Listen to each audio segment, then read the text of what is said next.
welcome to the Intelligent Idea Pocket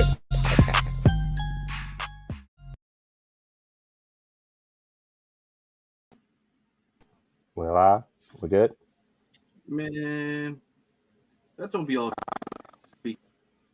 Nah, it's good. It's good. Was it choppy? Hey, guys, welcome back to another episode of the Intelligent Idea Talkers Podcast, for the week of Sunday, November 12th, 2023.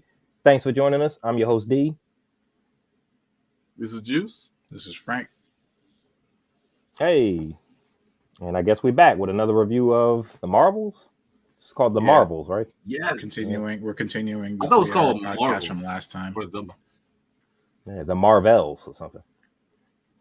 So No, I guess just off the break, do we want to give like a initial Marvel score? Is a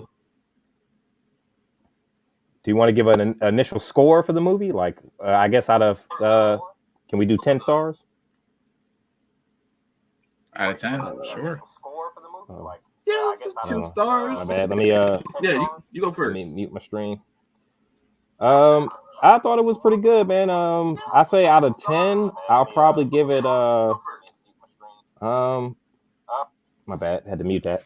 I say out of 10, I'll probably give it about a 6.5. I mean, it wasn't. I trust IMDb scores more so than Rotten Tomatoes, and they gave it about a 6.3. So I'll stick with them. 6.3, 6.5 out of 10. I didn't hate it. I mean, it was about what I expected. Yeah, 6.5. Okay. I was gonna say if we can elaborate, but go ahead. That's fine. Well, I mean, okay. So I mean, I have notes. I don't know how far in the movie we want to start. all right. I mean, Well, I'll just say that I'll give it. the story kept me engaged enough to the point where I wasn't bored until the end. To the end, I kind of was like, okay, where this is over, so let's go. But I wasn't hating the movie in the first quarter of it, so I was like, that's a positive, that's a plus. For me, I give it, man. I'll be honest, yo. Shocking, but I give that joint a 7, man. I give it a 7 out of 10, man. Yeah. It wasn't terrible. Cool 7 out of 10, I didn't man. hate Like I here. If I had to sum the movie up in one word, and this is what I told my wife earlier, like it was a cute movie. Like it was, for me, it came off as, and she said that might be kind of like, if you like kind of feminist, not feminist bashing, but like, It sounds reductive. Yeah. Okay, fine. It sounds reductive. Right? But my honest reaction, reductive. But like my honest reaction was like, I was watching, I was like, this is a cute movie, right? This is like, I think I related more with like the teen aspect, having a teenage daughter and niece around that age, where I felt like, I see them interact, I see them like doing their young girl things, and I was just like, oh, okay, cool, man. Like they would enjoy this, I feel like. So for me, I was like, oh, this is a cute movie, man. Like it wasn't too heavy, right? It wasn't like too dramatic, and at the same time, I felt like it was good. It was a good, fun, lighthearted movie. D mentioned earlier, the whole world where they sang, man. Like, come on, man. Like, come on. It was almost impossible to hate that. It was just different enough to actually be kind of cool. All right, Frank. All right, man. Let her rip, yo. Let her rip, man. Yo, I don't know if y'all expected this, but I give that movie a solid 8.5 out of 10. Oh, wow. I thought you were going to be negative on it. No. I thought you were going to be negative on it. No. This movie was one of the better movies that have come post Endgame, right? Like No Way Home, Shang-Chi, and this movie. This movie was so much fun. It had amazing action scenes. Yo, the fucking final battle was fucking dope. Did y'all not see like what was happening? Battle, all the switching and all the switching and the attacks. That shit was dope, right? Like, man, the only reason I'm not giving it a higher score was because I had problems with it. Like there were some issues that I took with it. The villain, 0 out of 10. right? She was barely there. Like she had her motivation was whack, I have and questions about the villain too. I gotta ask you. oh yeah, but like her motivations were whack, and she didn't have presence to me. She was just a British accent, right? Like she just wasn't there, right? And you also had three really British strong accent with a leads. grill, son. Yeah, that too. But I mean, that could be like that could be cool. passed up as like an alien, Cree kind of thing, I guess, like a like something that they do because they all like kind of look I different. wish he just went like this. I don't know. But like, I really, but like, so she was the biggest problem I had with the movie, right? But like, you had three really strong leads in the movie, like Brie Larson. Like, to me, she's redeemed herself, right, from the first movie. really. Oh yeah. I think a lot of that had to do with writing too, because like she Yeah. seemed more vibrant in this movie. Yeah, she seemed more vibrant, okay. more personable. Not Mhm. not so much Mary Sue as she was Yeah, in the yeah. first movie.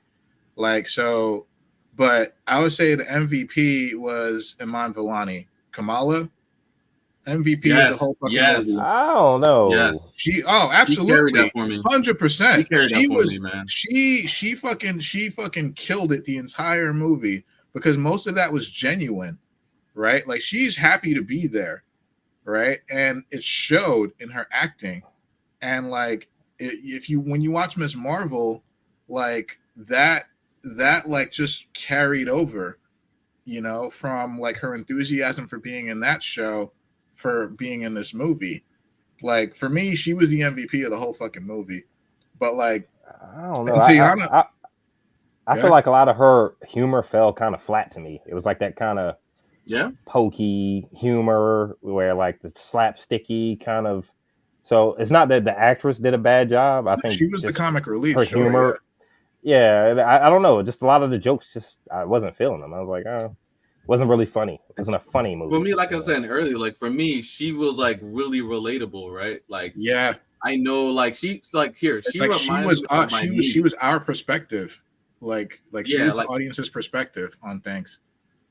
Like seeing her heroes, seeing somebody like they're a big fan of, and kind of like nerding out over that, or like just being super infatuated, and also realizing the tension and seeing her heroes, like that was another thing, seeing her heroes kind of becoming like more normal, right, or less bombastic, right, becoming more like level, and seeing that they're not that far from her, like that whole like dynamic I thought was really good, and I think she played that really well, man. Also, did you watch the Miss Marvel show? Because that might have been like a disconnect. I felt like that could be a disconnect. But I do recognize her from the Avengers video game. She was the main character. Kamala Khan was the main character in the Avengers video game that came out. That game sucked so bad. I wanted that game to be so bad. The game was bad. It was terrible. The actress? No. The character. Her character, yeah. So Kamala Khan, Miss Marvel. Yeah, I didn't watch the show Miss Marvel, but like, she was in. But on the show, you kind of see like her infatuation with like Captain Marvel, right? Yeah. And her be like her and emulate her, while at the same time like kind of dealing with her own like her own like issues in New Jersey as a Muslim woman, and like the secular world and all this stuff, and like just being a teenager, also that whole drama of being a teenager, right? So like if you saw, and that was a disconnect I thought might be an issue, is if nobody saw the show, then they're going into it not really relating with her like you would if you saw the show, right? So maybe that's a disconnect. Well, I think I have that in my notes too, man. I think like so for a lot of this movie, right? And I know we're not to this part at the end yet, but there was a cameo by a certain character at the very end. Can I skip there now? Just because while we're on the whole, did you watch the Marvel? If you're watching this, spoiler alert. Yeah. Look, we talking about the whole movie. Spoiler alert, all over. Okay. It's my same problem I had with Doctor Strange, right? The second Doctor Strange, like you have to watch the shows to understand the movies. And I bet you a lot of people in this show and that watch this movie, they didn't watch the shows, right? So they had no idea who Hawkeye was. They had no idea who that girl was at the end. You know, she just popped up with a purple suit on. They were like, "Who the hell is this?" You know. So like, if you didn't watch the show, you had no idea what was the significance of that moment. You know, I recently watched Hawkeye within the last couple months, so I knew, okay, this is the girl from Hawkeye. They're bringing her in. I was actually excited to see her when she popped up. I said, "Oh shit!" You know, it's forget her name. I forget her character's name in Hawkeye, but Kate Bishop. yeah. It wasn't. It was actually a pretty good cameo. I actually was excited when I saw her. But that was one of the issues I had. Like other cameo, like you said, for Miss Marvel, like even for Monica Rambeau, right? If I never watched WandaVision, I would have no clue how she got her powers. If I wasn't a comic book nerd and I didn't know, you know, I would have no idea. Like, where the hell did this lady come from? You know. And I gotta say, man, every time I saw Monica Rambeau on screen, I was just like, "Hey, Monica, hey," you know, she's so pretty. You know what I'm saying? Like, every time, dog. Every single time I saw her. It's beautiful. Yeah. Every time. And man, dude, when she hit that point in her power where she lit up, like at the end, bro, I was like, that's what I was waiting for, man. Like the glowing white eyes. And one complaint, small complaint. She was only glowing like that for like a second, man. Like I was like, I wanted more of that. Give me more of that. But hopefully we see more of her. Where we see her glowing like supposed to be. All right, so that's just my little complaint on that. So I mean, yeah, I thought this movie was great. It was a lot of fun. It just, to me, like all the garbage that we've been getting from the MCU, it's like this was such a bright spot for me.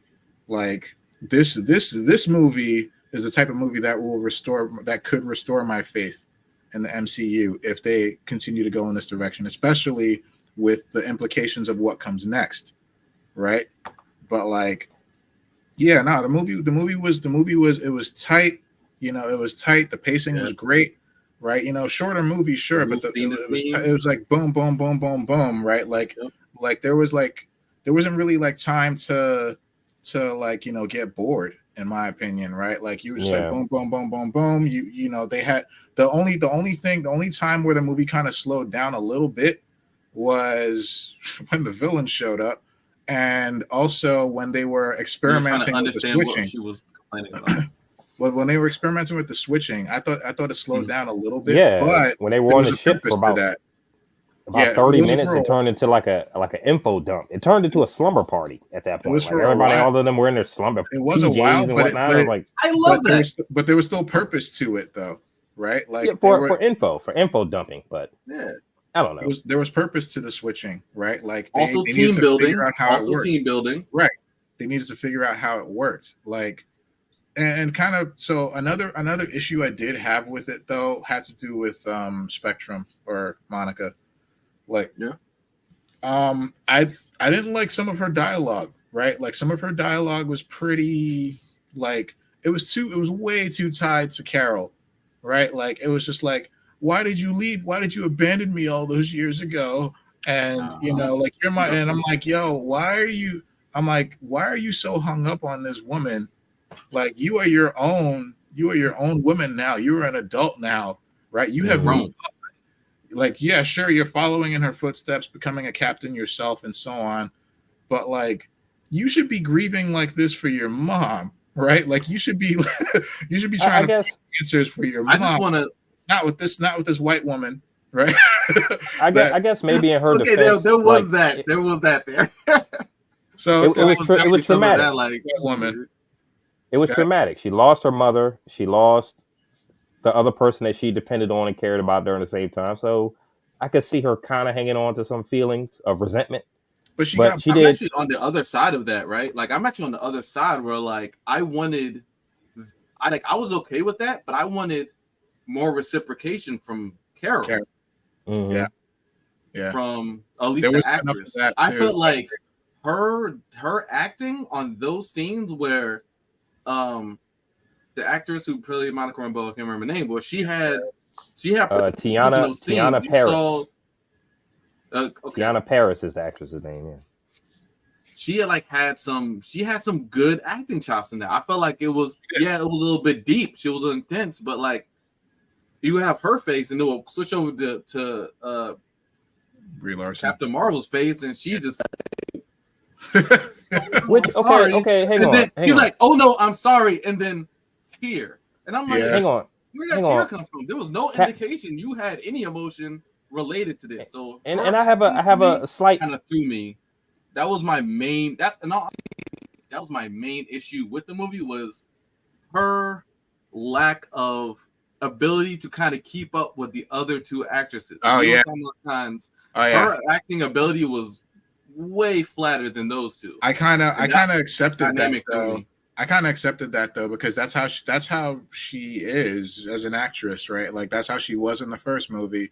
That's how she's been in like all her other movies. Just very like, and also as like in her defense a little bit as of her character, not of the actress Brie Larson, but her character, like Miss Marvel or Captain Marvel is probably to the point where like she would lose a little bit of her humanity because she is so powerful. Like her mind is on galactic affairs now, and like it's not so like in tune with. I mean, she's flying across the galaxy solo. You know what I mean? We don't even know how long these trips are taking her, but I could see her losing. Maybe they directed her to not be so human because she is so powerful. You know what I mean? Like, but I think she would lose a little bit of that. She did, and she dropped that tear, and I was like, talk to her, and Monica didn't want to talk to her. Yeah, when she heard that, you could see she felt some kind of way about that. I think she wanted to connect with her niece, right? Mm-hmm. You know, over the loss of her mom, and even the whole thing with the memories and all the stuff. Like maybe she was like suppressing it, right? I think, and you all know how it is when you're busy. You're busy, you work and you kind of lose connection with people, right? You're always constantly running. So maybe there's some of that. Yeah, I could see that. But like, I do feel like she did want that relationship, you know? Yeah, and just her delivery wasn't there. I do got to give Disney a little bit of credit. I mean, the movie, just from initial impressions when it first came on the screen, like that first opening battle, I mean, the movie looks great. It's one thing you don't have to worry about with Disney. Like the story might not be there, the narrative might not be there, whatever else, the connectivity between movies, but all the movies look freaking amazing, bro. I mean, I'm not sure what kind of cameras they're using. It's hard to tell where live action starts and animation stops and vice versa. You know what I mean? Because everything just looks so crisp. Like all their movies look good, man. Like I just got to give Disney their flowers. 3,000 lens cameras, man. I mean, everything looks so beautiful, you know. So if we could touch on Nick Fury just for a second, I didn't like Nick Fury in this movie. He was a little bit too happy and jovial for me, man. Like I thought, like where's the Shield Nick Fury? You know what I mean? Like he was cracking jokes and smiling and petting cats and whatnot, and I'm like, but this isn't the Shield. This isn't the Shield Nick Fury anymore. What is he director of though? Is he director of anything? Is he there like an advice role? Sword? Yeah, no, Saber. Saber, right? Saber. Okay, so you figure that job would be a little more stressful than even Shield. You know, now instead of keeping planetary defense, you're keeping intergalactic secrets and dealing with, you know, he just seemed a little too happy for me. I'm like, why is Nick Fury so damn happy? You know, well, that might have something to do with Samuel L. Jackson's star power. Maybe he didn't want them to overshine the other actresses and actors in the movie. It's like, hey man, kind of tone it down a little bit, like. Because, you know, Samuel L. Jackson is one of those actors where, like, you'll love his performance no matter what character he's playing. And I didn't hate him. I just thought, like, I just thought Nick Fury, I miss S.H.I.E.L.D. Nick Fury, you know. I was intimidated by S.H.I.E.L.D. Comments about that, like, when I was scrolling through, like, you know, internet drums. People were like, wow, but he's so goofy now. He's so goofy now. He's really happy. And he's so lucky. But yeah, a lot has happened. A lot has happened between the Avengers or fucking even before that. But a lot has happened between the Avengers and now. You know, like a lot has happened, and he changed. He's changed. Yeah, I think that's okay, right? For him to be different from how he used to be. Because when he was trying to get the Avengers together, that was on some serious shit, sure. But like we all want to die. But yeah, but now he's like in a much more comfortable position. He's up in space. He doesn't really have to do shit, right? Which Like I figure he's just would be a watching. more stressful He's than. telling niggas, his command was, hey, forget that He shit had out. 300 people. Hey, He had 300 people in space for every little fucking thing. There's not a whole lot that he needed to do that he had to do. Mhm. But whenever it came Remember he down was to it, that, helicarrier on the sorry, he was on that like elevator thing on the phone. He had his feet up. He was on that like talking. He was like talking on the phone, and he was like causing drama. He was like just calling Monica. Yeah, He was like, yeah, hey, you should talk to her. He's like, hey, I don't want to talk to her. He's like, what? He's like, was that? He's like, was that Aunt Carol? She's like, why? You want to talk to her? She's like, no. So then why the fuck you say something then? Grandpa, Jesus, man. It was just weird. Remember in the first Avengers where Loki and Hawkeye kind of had that attack on the helicarrier, and the guys came down the hallway and Nick Fury took them out. It was a little moment where Nick Fury kind of took out two of the guys that were coming. Where's that Nick Fury at? I don't feel like this Nick Fury from the Marvels is taking out anybody. Hey, you know? Okay. He did plug that Kree on that. Is he retired? Plug that Kree. He was not doing like. He did plug that Kree right in the head, though. He did though. He plugged him right there. Like that Nick Fury you're looking for isn't completely gone, but it's like it's okay. The character has evolved now. He's older. He's probably calmer because again he has way more personnel.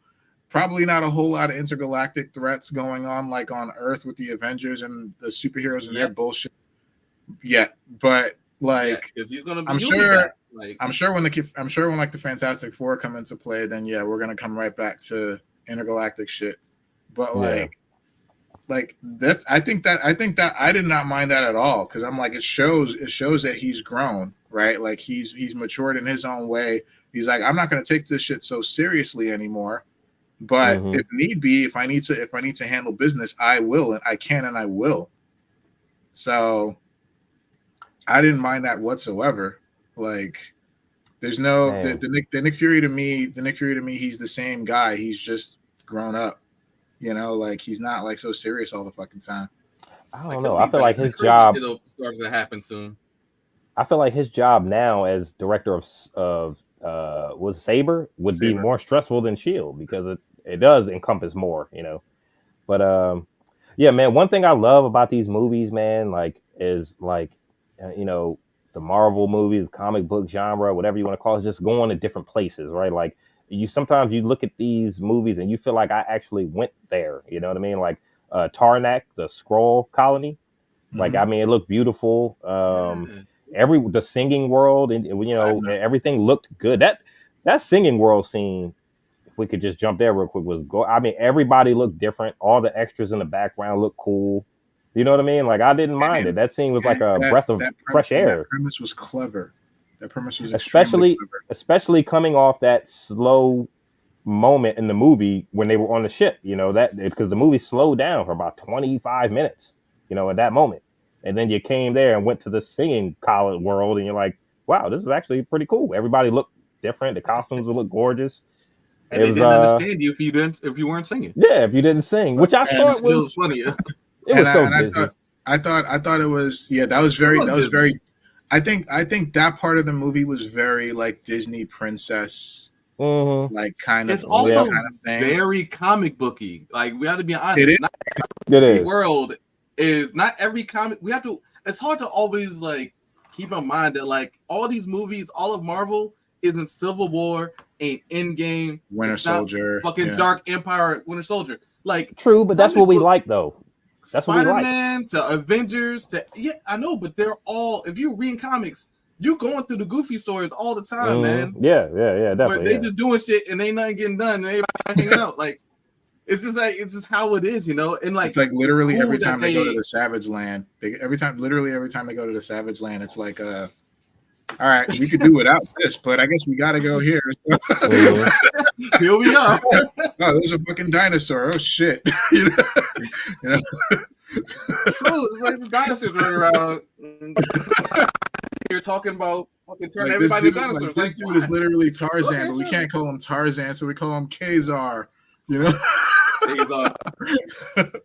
You know, so okay, it's like sure. Yeah, Like, let's okay, go with we'll it. accept it, sure. Right.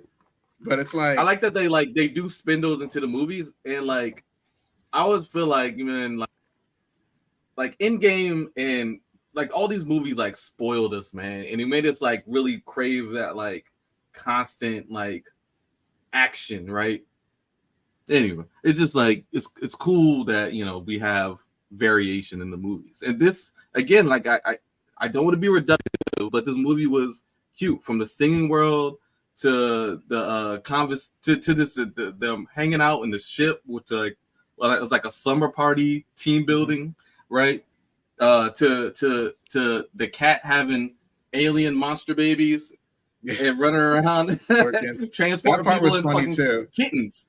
That part was I thought that crazy. part Where was the fucking stupid as announcer is shit. like, "Please stop running and let That the was- Yeah, wasn't Flurkins he? eat You will be fined if you run. Yeah, he told the people they'll be fined if they resist or some shit. I was like, what the hell? Cats eat you. Like, Yeah. let the Flurkins eat you. And people were Like, horrified. stop running. That'd be terrifying, man. These freaking cats is sucking people up. Like, what the? That part was stupid. But we had already been through the singing world at that point, so I didn't mind it. I didn't hate it. I was just like, I okay, thought this that part was is great. I thought that Suspend part your was funny as disbelief. hell. it's silly. Why Yeah. didn't the cats eat Kamala's family? I mean, don't they know. were They're traveling, main and characters. Main I don't characters. know. yeah, okay, I can see plot armor, but they had to be transported. Suspend your Why are they? disbelief. Yeah, I guess you do. Yeah. Yeah, but like, yeah, I'm thinking of like, I automatically think of Darben. When I think of her, I think of Ronan, right, from Guardians of the Galaxy. Like, they Alright, took I got everything. questions. They took everything cool about Ronan and just like took that away, and here we have Darben, right? That lady was Who not. is Darben? I'm with you, Frank. That's the Kree lady. Yeah. She was not Yeah, but who intimidating is at she? all, bro. Who is she? She was Did she she's pop up in the past?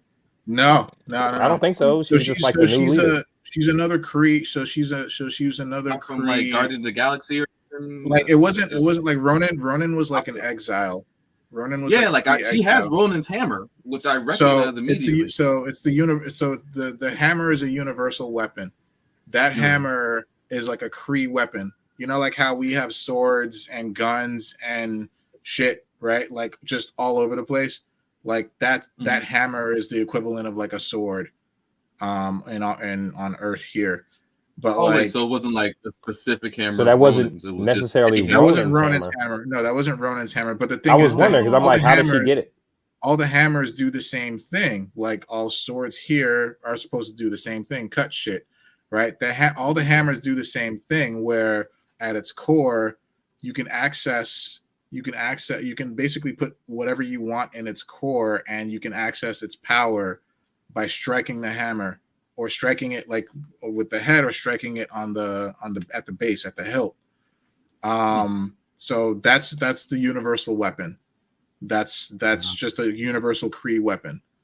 So it's cool, but not as cool if it was Ronan's hammer. I mean, Ronan Yeah. fucking had the power gem inside his shit, and I Ronan. thought it was Ronan's hammer. Nah, it wasn't Ronan's I I hammer. thought it was. Yeah, it made it cool. I was like, how did she get it? But that's cool though. Is that like? But it's like Ronan, when he had the fucking power gem in it.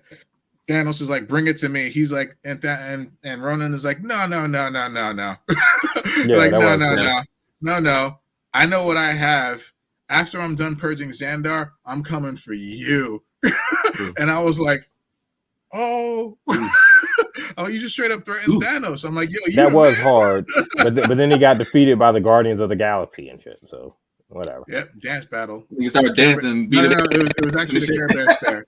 It was the Care You Bear know stare. that no, lady. that's right. Everybody held hands. Yeah, it was Care like, Bear stare. Yeah. that's right. Yeah. that lady, what's her name? Darben.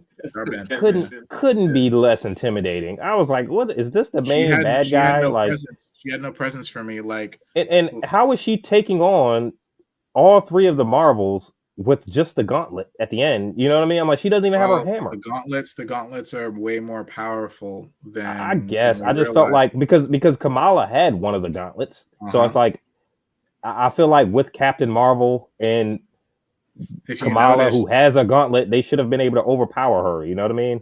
So it was the just thing set up. So the thing about her,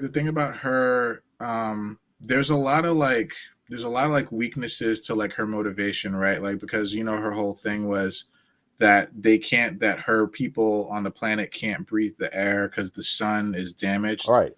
The Because Annihilator and all of that, what Captain Marvel did. And I love that subtle, not so subtle dig to AI there. That was funny.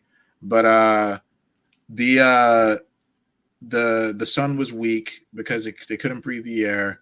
So at the end, right, like, you know, Monica's like, yo, Carol, why don't you just fly into their sun and reignite it? And I'm like, why didn't you do that? I'm like, okay. You never thought about I'm like, doing why that didn't you before? do this from the beginning? Yeah, Why did you do that from the fucked it beginning, Carol? The fuck? You felt bad about this, and you didn't felt think so about bad. doing that. I'm like, you were so consumed by what you did that you didn't even try to find a way to fix the problem that resulted from you destroying the AI. Like, especially if it was as easy as you just flying into the sun and powering up. Like, damn, you could have did that on the way by. Hey, you know what? Let me stop and fix the sun real quick. That was my other big issue with the movie. That's a gigantic plot hole. Like that whole premise, like behind that planet, gigantic plot hole. Because, you know, Dar-Ben could have easily also just like said, like, yo, nah, fuck why them. don't we just go somewhere else, right? Like, we have a peace treaty with the Skrulls. Why don't we just like go live there? you know, why don't we just go there? It's a whole ass planet, right? They could use more of us. That's fine. We can live in peace, and that'll be it. But like, yeah, that whole atmosphere. Her whole reason for being was just didn't make sense. The funny thing with Dar-Ben, when she first popped on the screen, my first thought was like, you know, for like the actors and actresses in the background, it's like, that's fucked up how some actors have to sit through hours and hours of prosthetic makeup, and some actors and actresses don't. Because like Dar-Ben, what did she probably sit for, like an hour in the makeup chair? And then like the guard standing behind her, the Kree guard, yeah, just put a wig on her, you know, some makeup, some blush. The guard standing behind her probably had to do 6 hours in the makeup chair to put on the freaking and not Kree. even speak. Yeah, you don't even talk, you know. That was my thought. I was like, man, that's fucked up, you know. Damn. Like her makeup time was just easy. She could stop in 30 minutes, you know, get in the chair, they put a wig on me, that's it. Like, I don't know if I had high hopes for her, but like for me, like, she just didn't have presence, right? And she was easily overshadowed by the Marvels, right? Easily. Even Brie Larson's wooden ass, like, easily overshadowed by her, you know. So it was just kind of like, okay, sure. But yeah, no, I outside of that, I really fucking enjoyed this movie. This movie is a type of movie that restores my faith in the MCU. If they have more movies of this kind of quality going forward, because they haven't been giving us quality. Say it again, but like, you know, ye of little faith, you know. Oh like, my God! Okay. Like, all right. Just hold on. Marvel not done enough Hold on for to earn. Hold on for 1 second. Look, of all things, I did not expect. Faithless the Marvels. Heathens. I did not. I did not expect the Marvels to be a movie of this kind of quality that would actually be like, oh shit, maybe the MCU's onto something. But that does not mean that I've forgotten about the past 3 years of trash that we've gotten from the MCU, right? Like, I'm not forgetting about that. Okay, like, see, the Marvels is a good bright spot. Hopefully, it can continue from there, right?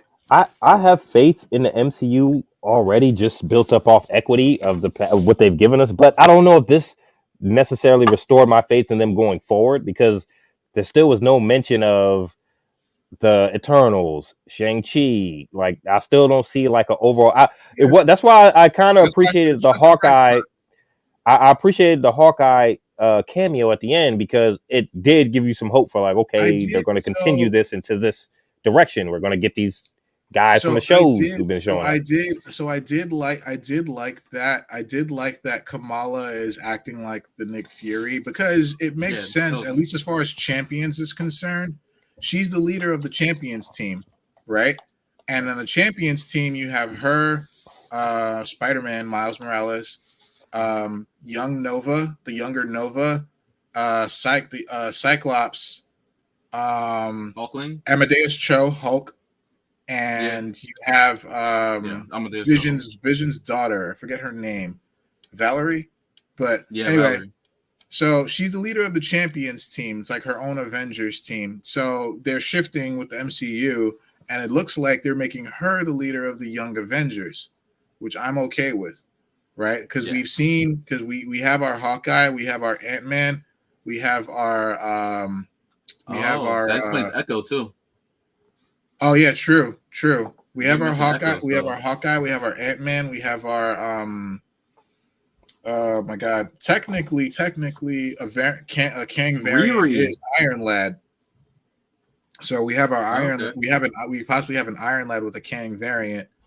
Also, Riri from Black Panther. Riri Ironheart. Riri Yeah, Williams that's right. as, That's right. Ironheart. Ironheart is also Champions. It's also a member of the Champions.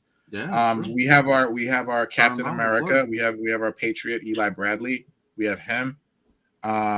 We have U.S. Agent. No, that's Thunderbolt. Sorry. I think the only thing we need is a Hulkling, and I think that's it for the Young Avengers. So putting Kamala as the leader makes sense, because that's always how they wrote her in the comics, right? She's always like the next new big thing that's here to stay. So I don't know. I'd be curious to see how they were going to pull any of this off. And the thing with all this is they can set up all they want, but if the writing doesn't match the characters that we have, we're not going to care. I think this movie was written well. I think the Marvels was actually written. I do too. Fairly decently. Oh my god! I hated again. I hate the lack of world building. Like, but like there's no mention of anybody else. Man. Like there was no Wakanda drops in this, or just no other kind of drops about any other characters. You know what I'm saying? And this might be something from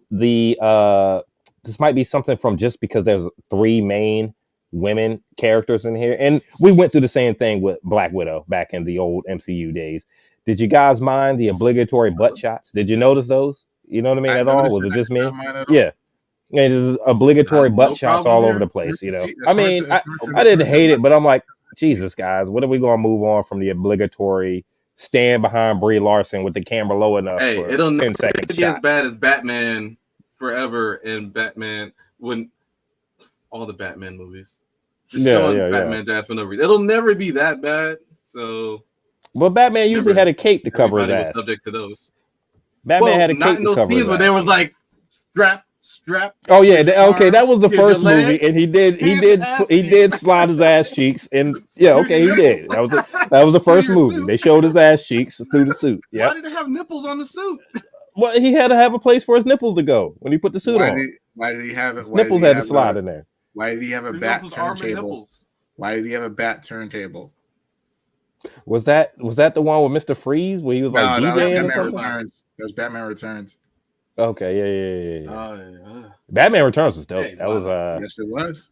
Probably went 1, 2 for me. One is one of my favorite movies of all time. That's the movie that got me into movies. So when I was a kid, that was the first movie I ever watched in theaters. So 2 is up there though. 2 is up there. Oh. Mm-hmm. Okay, 89. Mm-hmm. Okay. That was a long time ago. Yep, I was 6. It's one of my earliest memories, a core memory for me. I got a question, fellas. Why does Carol Danvers need a spaceship to travel through space? I guess even cosmic power superheroes need a place to sleep and keep their clothes, but like, can't she just fly?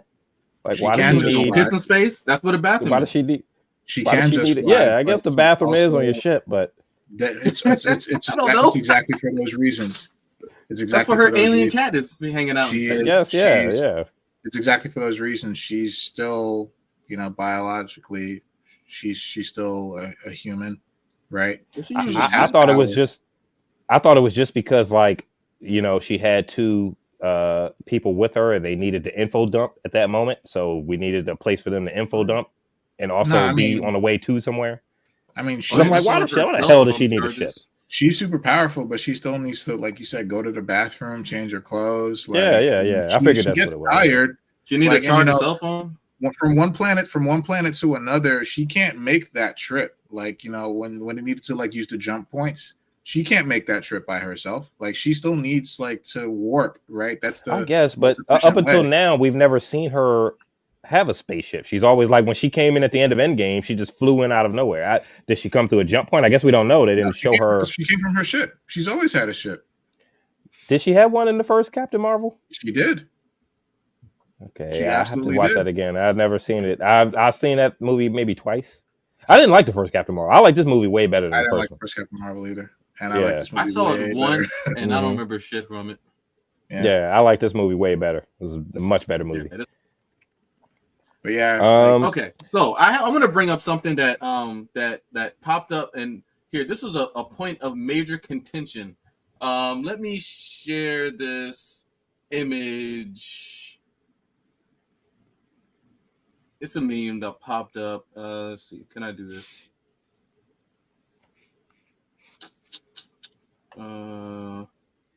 Share screen. Yes.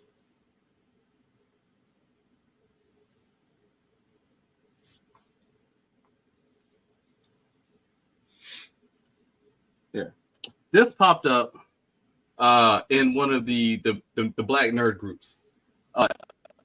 And this was a point of major contention with everybody either having something good or something bad to say. So y'all remember the scene? Yeah.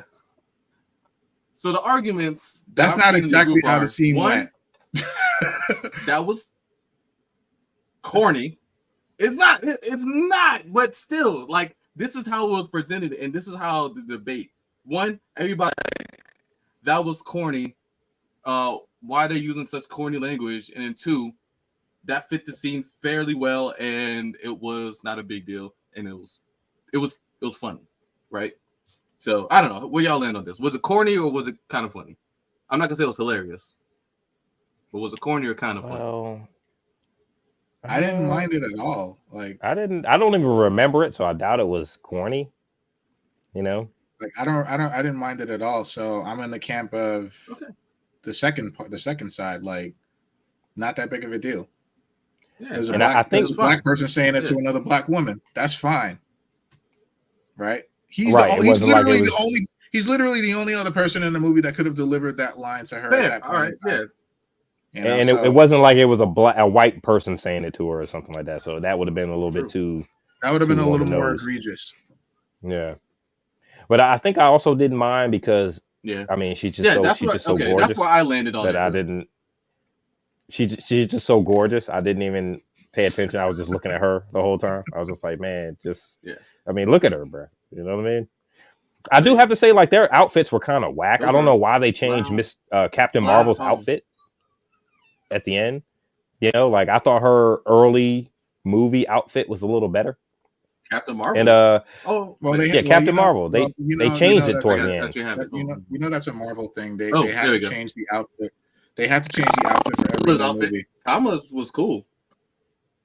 I thought Captain Marvel's went to being weaker. I liked her beginning of the movie. Captain Marvel's outfit is cool. I like his story. I like them all. Yeah, I don't know. They do look pretty cool standing there. Outfit. Yeah, I like them all. I don't know if you guys noticed it, but when she took off the tassels, she's like, "This is too much," right? And it's like that was how her original costume looked. I did see that joke. Right, her original costume had the tassels. I did notice that joke. Linked up the wrists. She was like, yeah. That was their whole. Let's put the original costume in it for just a hot minute, and then just take it off, and let's do the updated version of the costume. So, man, look at Monica Rambeau with the white and black in there like that, man. That's what I was looking for. When she put that on, those are her colors. Yes. Like, here we go. Mm-hmm. We getting there. Spectrum's colors. Those are colors, man. Yes, the white and black jump. Spectrum.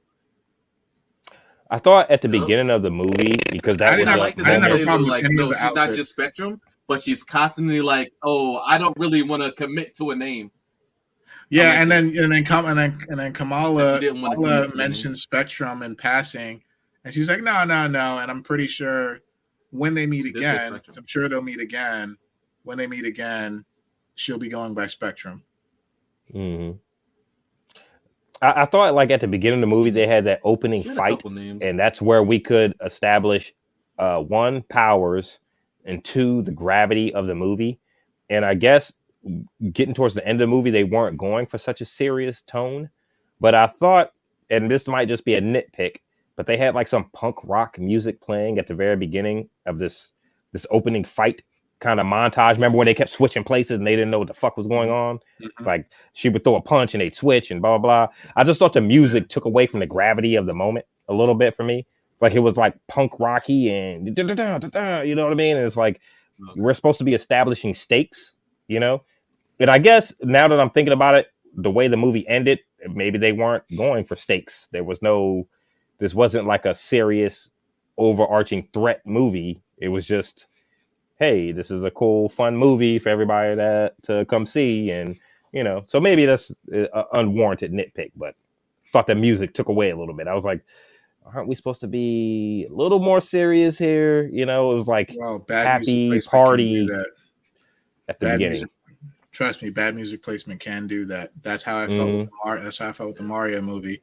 Literally every current pop song that they put in the Mario movie completely removed me from what was happening. Because it's funny how music can affect a movie. Yeah, it does affect the overall tone of what's going on. 100%, absolutely does. But when the music is good, remember how hits, good the music like, you're was in like, wow, Spider-Verse? So good. Oh, dude. Yeah. Oh, yeah. Every song. And it made sense what was happening. So Guardians of the Galaxy is famous for that, especially all three movies. Yeah, true. Yeah. So, yeah, it was cool. Hey, so can we talk about one last aspect of this movie? At the end of the movie, when I don't think this was post-credit scene. Maybe it was. I don't remember. Amen again. But anyway, I thought you were gonna say amen again. But at the post-credit scene where what's his name? Oh yeah. Well, where she woke up after dropping into the other dimension, and we saw Big Blue Doctor, and we saw Dr. Henry McCoy. Best part of the movie. Best part of the movie, hands down. Yeah, looking great. And Kelsey Grammer once again. I'm like, yo, that casting was amazing back in what 2003 when the movie came out. Yeah. So 2003 was 2003 when the movie came out. 2003. That casting was amazing then, and it's amazing now. Like, perfect. Is that the girl who played Monica Rambeau's mother? Yeah, Maria. Bro, thicker than a Snickers. I said, bro, we don't get no obligatory butt shot. Okay, I'm sorry. That might be a little bit too. She's Quasar? I'm thinking she had both bands? No. So she did have both bands. Figure that symbol. So Beast called her binary. So the deal with that, right? You get that, right? Not fully, but I know the name. So binary is binary. Think of like the Phoenix Force, but in Captain Marvel, right? Binary is an entity that's inside Captain Marvel that evolves her powers naturally. In the beginning she wasn't able to maintain the state for very long, but now she can. So when she goes binary, she's like fuck all, most powerful being in the universe, right? So I guess the MCU is splitting, or at least in this reality, binary is a separate person. The entity is at least inside a separate person. So technically, she's not Quasar, but technically she is the Captain Marvel of this universe with the X-Men. Okay. But I think she just happens to be on the X-Men or working with the X-Men as Captain Marvel. So it's like no matter what, they can't get away from making her a Captain Marvel. Because Beast is definitely part of the Avengers, so it could be Avengers too. But true. I think Disney/Marvel has to be very careful with that though, because you can end up confusing audiences because they might not be as knowledgeable or as geeky as us three to know who's who and which universe. But They man, I'll might say, take man, liberties. when I saw Beast, like remember when they brought Spider? Now we had Spider-Man up until the point where he entered the MCU officially in Civil War, but remember how like refreshing and good Spider-Man looked when he first popped up in that first trailer for Civil Yeah. War, And I had the same thought when I saw Beast. I was like, man, he just looks good, man. Like I want to see the Marvel version of X-Men. I don't want to see the Sony version anymore. I want to see the Marvel version Well, that's of what's these supposed guys, to man. I happen. want to see Marvel Beast. I want to see Marvel Wolverine. You know what I mean? I Yeah. want to see I mean, Marvel Yeah, Psylocke and give me Gambit. yellow and Think about how stripes. cool Gambit's gonna look in but I Marvel. You know what mean, I mean? but I mean, like, Yes. so just a quick aside, a little off topic, but not really. So we're only gonna get one MCU movie next year. It's only gonna be one, Deadpool. That's the only MCU movie that's coming out in 2024. The year after that, we're getting. Yeah. He is now. It's Fox. So Fox got bought out by Disney. So now it's MCU. Okay, cool. But at least Fox Entertainment. But the year after that, we're getting four MCU movies. Two of which we know. I think one of which we don't know. No, three of which we know. One of which we don't know. So with all the strikes and everything, hopefully one of them is the Fantastic Four. But hopefully with the Fantastic Four, we will eventually start leading up to the X-Men because we need the fucking X-Men to Please, come in and man. make a difference. I'm sick of them teasing the X-Men, bro. We saw Professor X and Doctor Strange. Okay, cool. Hey, I'm excited. I don't know if you call him that. You're showing me Beast. Loser. I'm like, bro, stop teasing me, man. I don't know. Are they doing this on purpose to That was kind of trifling. troll Sony? Like, hey, Sony, come on, look how excited we're making people. Or like, are they actually Nah. planning on doing something with these characters, man? I think again, I think that's why this movie is like my shit moved a little, right? like when I saw the X-Men scene, right? So I'm just like, oh shit, this is. So are they actually planning something with cohesion here? Are they starting a new narrative now? Right. Right, with Monica being trapped in the other dimension, like she has to come back. They have to bring her back because she doesn't belong there. So let's get all the X-Men or some of the X-Men at least involved, and let's get some of the X-Men at least involved, and then bring more of them. And then with Deadpool, we got Wolverine, and that's showing up in Deadpool, like Hugh Jackman, Wolverine, right? So like let's make that another connecting factor, and let's start a new narrative, right? Let's get this multiversal shit under wraps, under control, and then let's start really Fantastic Four, X-Men, bring them together, bring a big threat like Kang or Galactus, right? Bring a big threat, big universal threat that brings these new teams together, right? Because we got the Thunderbolts coming. Get some incursions going on. But we got the Thunderbolts coming. We got the Young Avengers coming. We have Fantastic Four coming. We have the X-Men coming. This could be like the new, new Avengers. It could be the new whole, the whole right? thing. You could spin this into a whole nother phase. This is what we need. But the thing is, they haven't been building to any of that. The exception of the Thunderbolts, which is kind of in development hell right now. Like, they haven't been building to any of that. The Thunderbolts, a little bit, I guess, with Valentina recruiting, the members. We've got our Cap, we've got our Black Widow, we've got our Cap, Black Widow, Hulk, and so on. But it's still like make those teams the new face of the MCU. If they're smart, if they actually have been planning something, if there's actual cohesion here, I'm hoping again that the Marvels is just a little taste of the start of something bigger in that regard.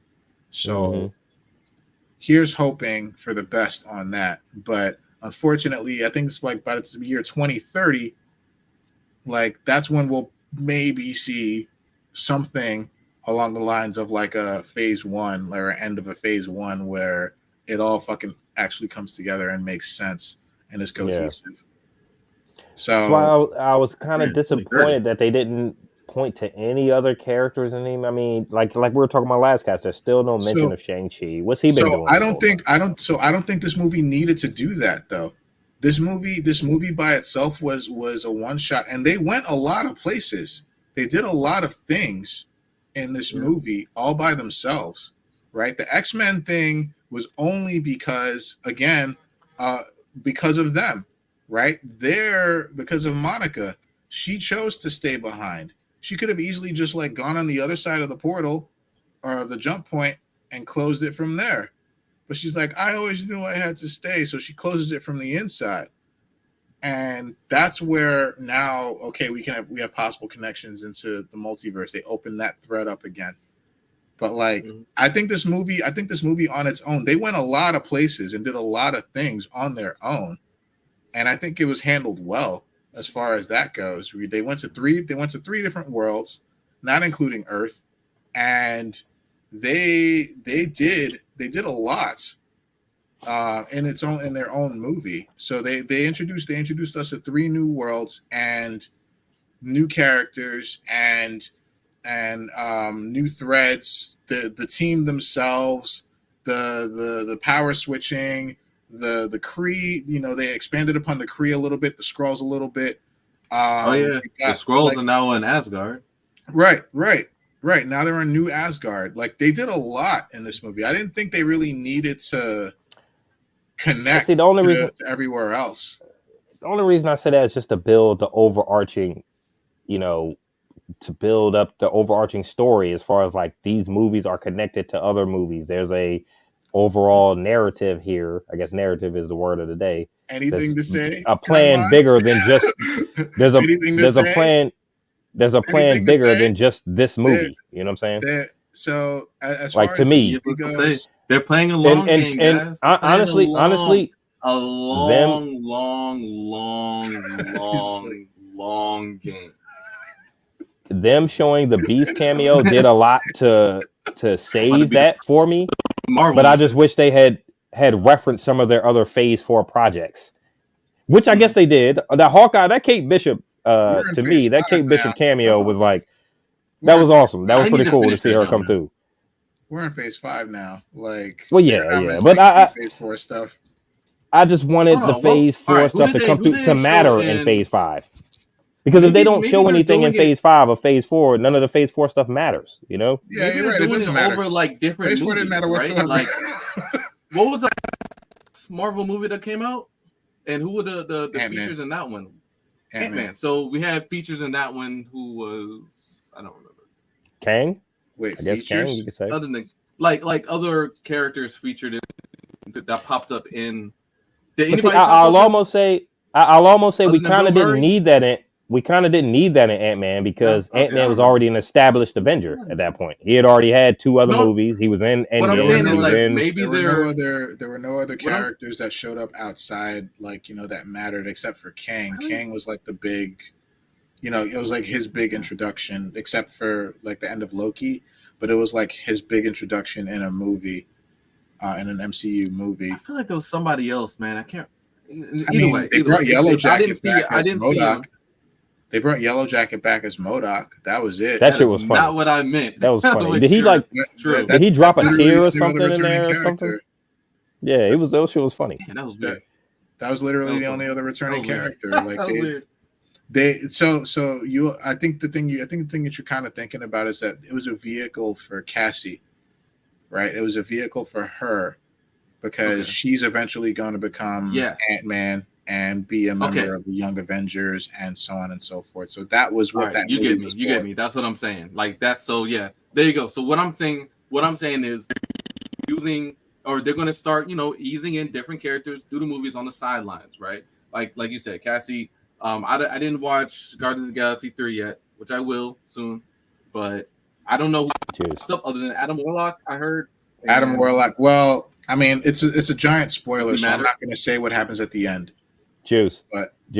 I'm gonna drive to your house and camp out on your front lawn until you watch Guardians of the Galaxy 3, bro. If you don't watch that movie, dude, that's one of the best. That shit is probably up there top.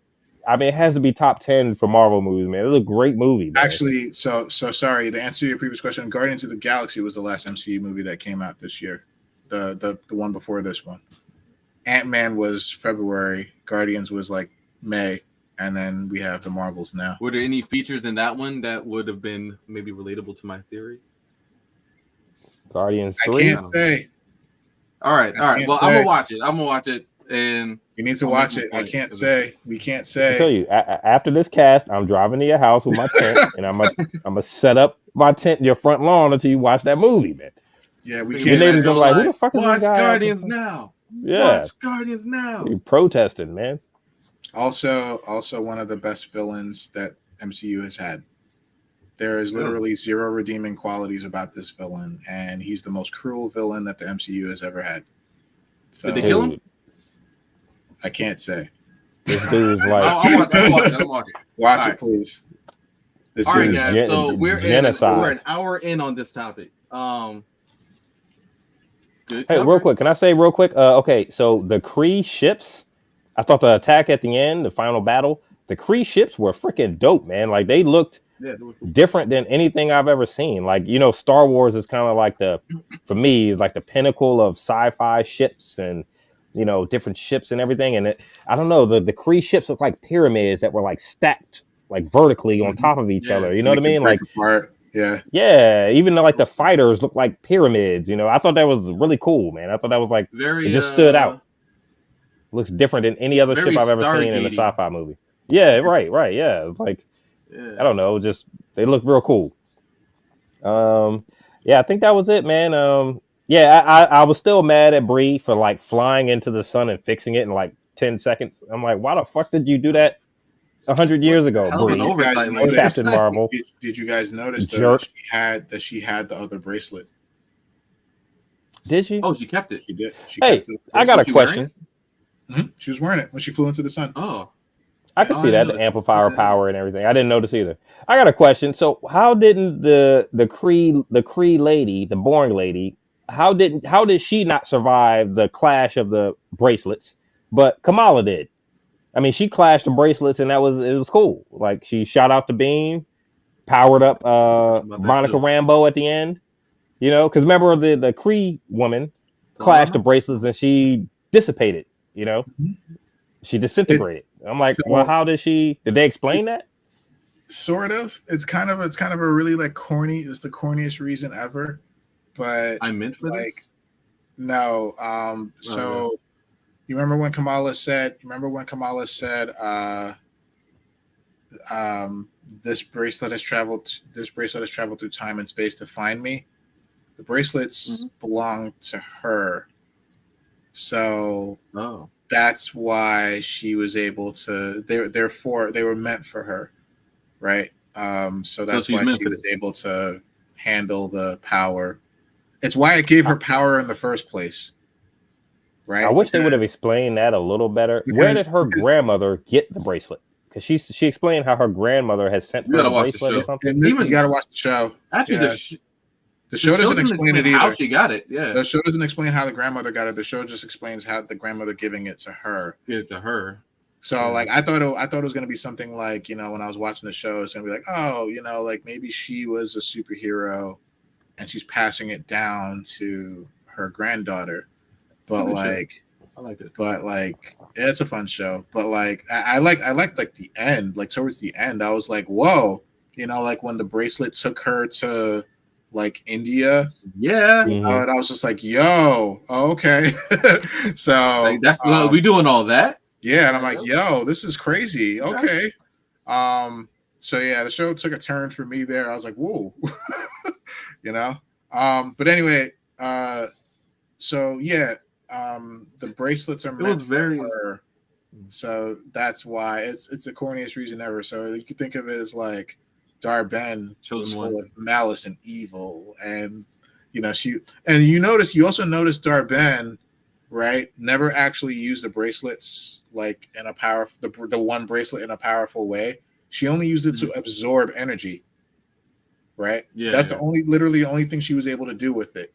She was able to absorb Which energy and to redirect, open- but she wasn't able to like do anything with the bracelet Which outside confused of. me even more during her fight with the Marvels of how she was able to go toe to toe with them. I mean, all she was doing was blocking with the bracelet. Like, what Yeah, other? I mean, I know Ronin. I'm not saying I don't know much about Kree anatomy, but I assume they're strong. Regardless of strong. what weapons they they're have. But strong. Yeah, she's going toe to toe with Captain Marvel. Like, but how is that? bracelet- She almost. that bracelet is hella powerful, and the But the bracelet. bracelet wasn't for offense; it was just for defense. She was punching them, She and was like only kicking them, able and to use. She was only able to use it for defense, but that same bracelet, the other half gave Kamala power, like actual power. So that's again like that kind of. I hope that makes sense in like the reasoning where it just like didn't. Well, see, when they were fighting, she only had one. Kamala had the other one, yeah. right? So then when Dar-Benn got both, she clapped them together, then disintegrated. Mhm. So I mean, I thought there was going to be a bigger final battle with Dar-Benn after she got both bracelets, As but she got nope, both she bracelets. just Well, dissipated, and it was like, you where the remember fuck you go? you remember at the beginning of Like, the movie. Remember at the and then we beginning. never saw her again. Remember at the beginning of the Damn. movie when she puts the bracelet on for the first time, you saw how it like was draining her, right? Yeah. And at the her right hand, he was saying like, if you get both, you will not survive the process. Yeah, He did say that, yeah. Which made So me scared for Kamala, but then Kamala handled it like a G, and I was like, because they I needed to belong to just her, explain that a little better. Dude, because they I belong don't know. to I her. was confused. Chosen one. Yeah, because they belong to her. It's the trope of the chosen one. They belong Mhm. to her, so she's King able to handle the power, plain and simple. Anakin. Yeah, I So- guess her midichlorian count was up. yeah. Yeah. You know what I'm saying? Did the midichlorian. Astronomical. But yeah, man, She's good. I didn't hate the movie, man. I got it. I definitely excited for the X-Men. Like, give it to me, Marvel. Come on now. Stop teasing the X-Men and just bring it. I saw the movie twice. I loved it. Yeah, you did. Yeah, so I saw it twice in the same day. I loved it. Thought it was great. Thank you for sort of kind of restoring my faith in y'all. Maybe now I'll go watch Loki, right? Because I heard that's good too. You're welcome. We're not there yet. We're not there yet.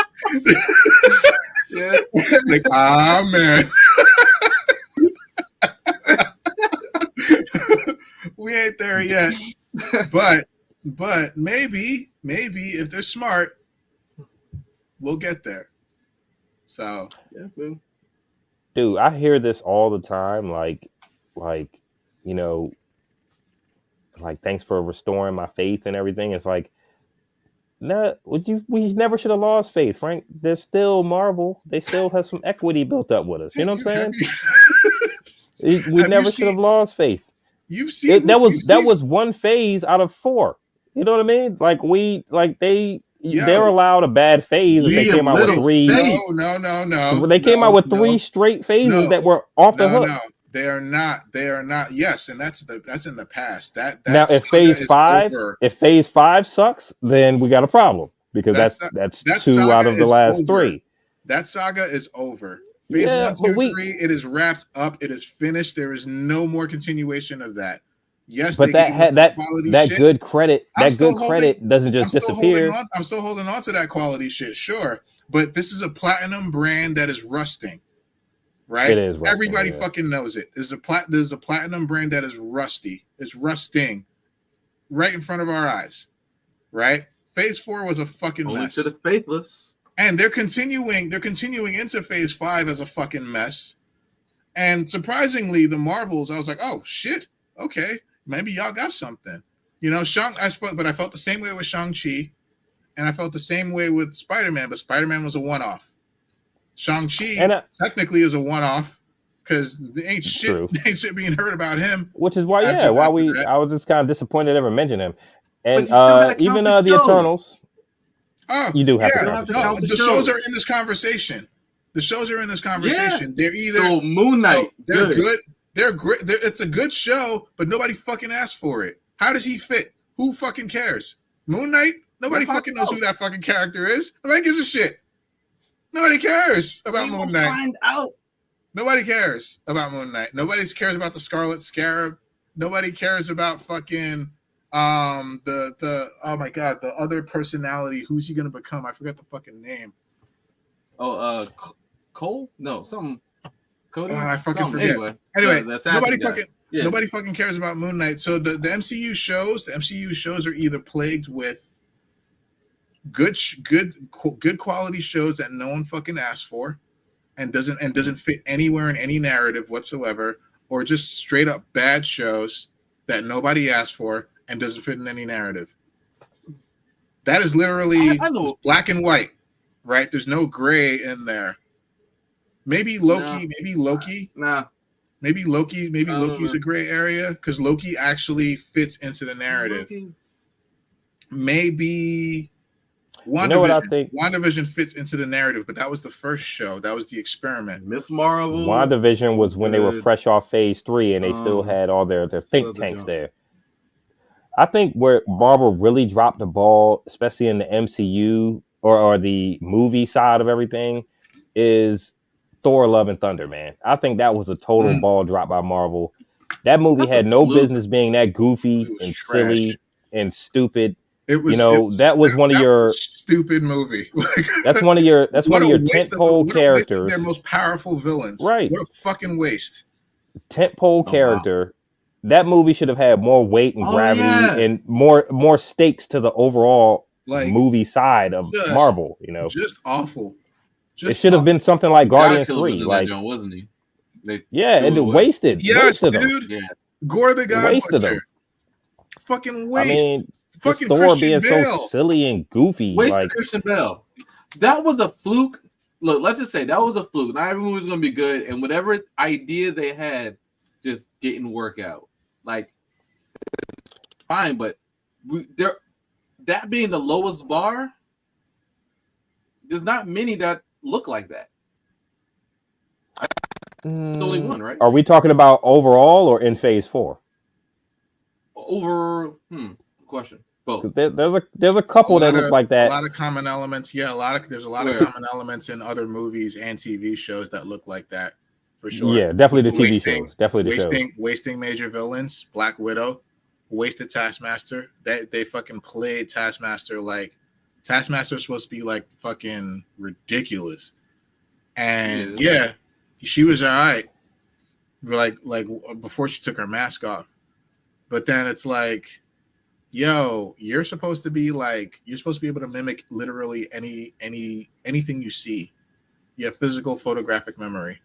Like you were supposed to be like in the trailers they had her mixing up Black Panther's moves with Hawkeye, with Spider-Man, with Captain America, right?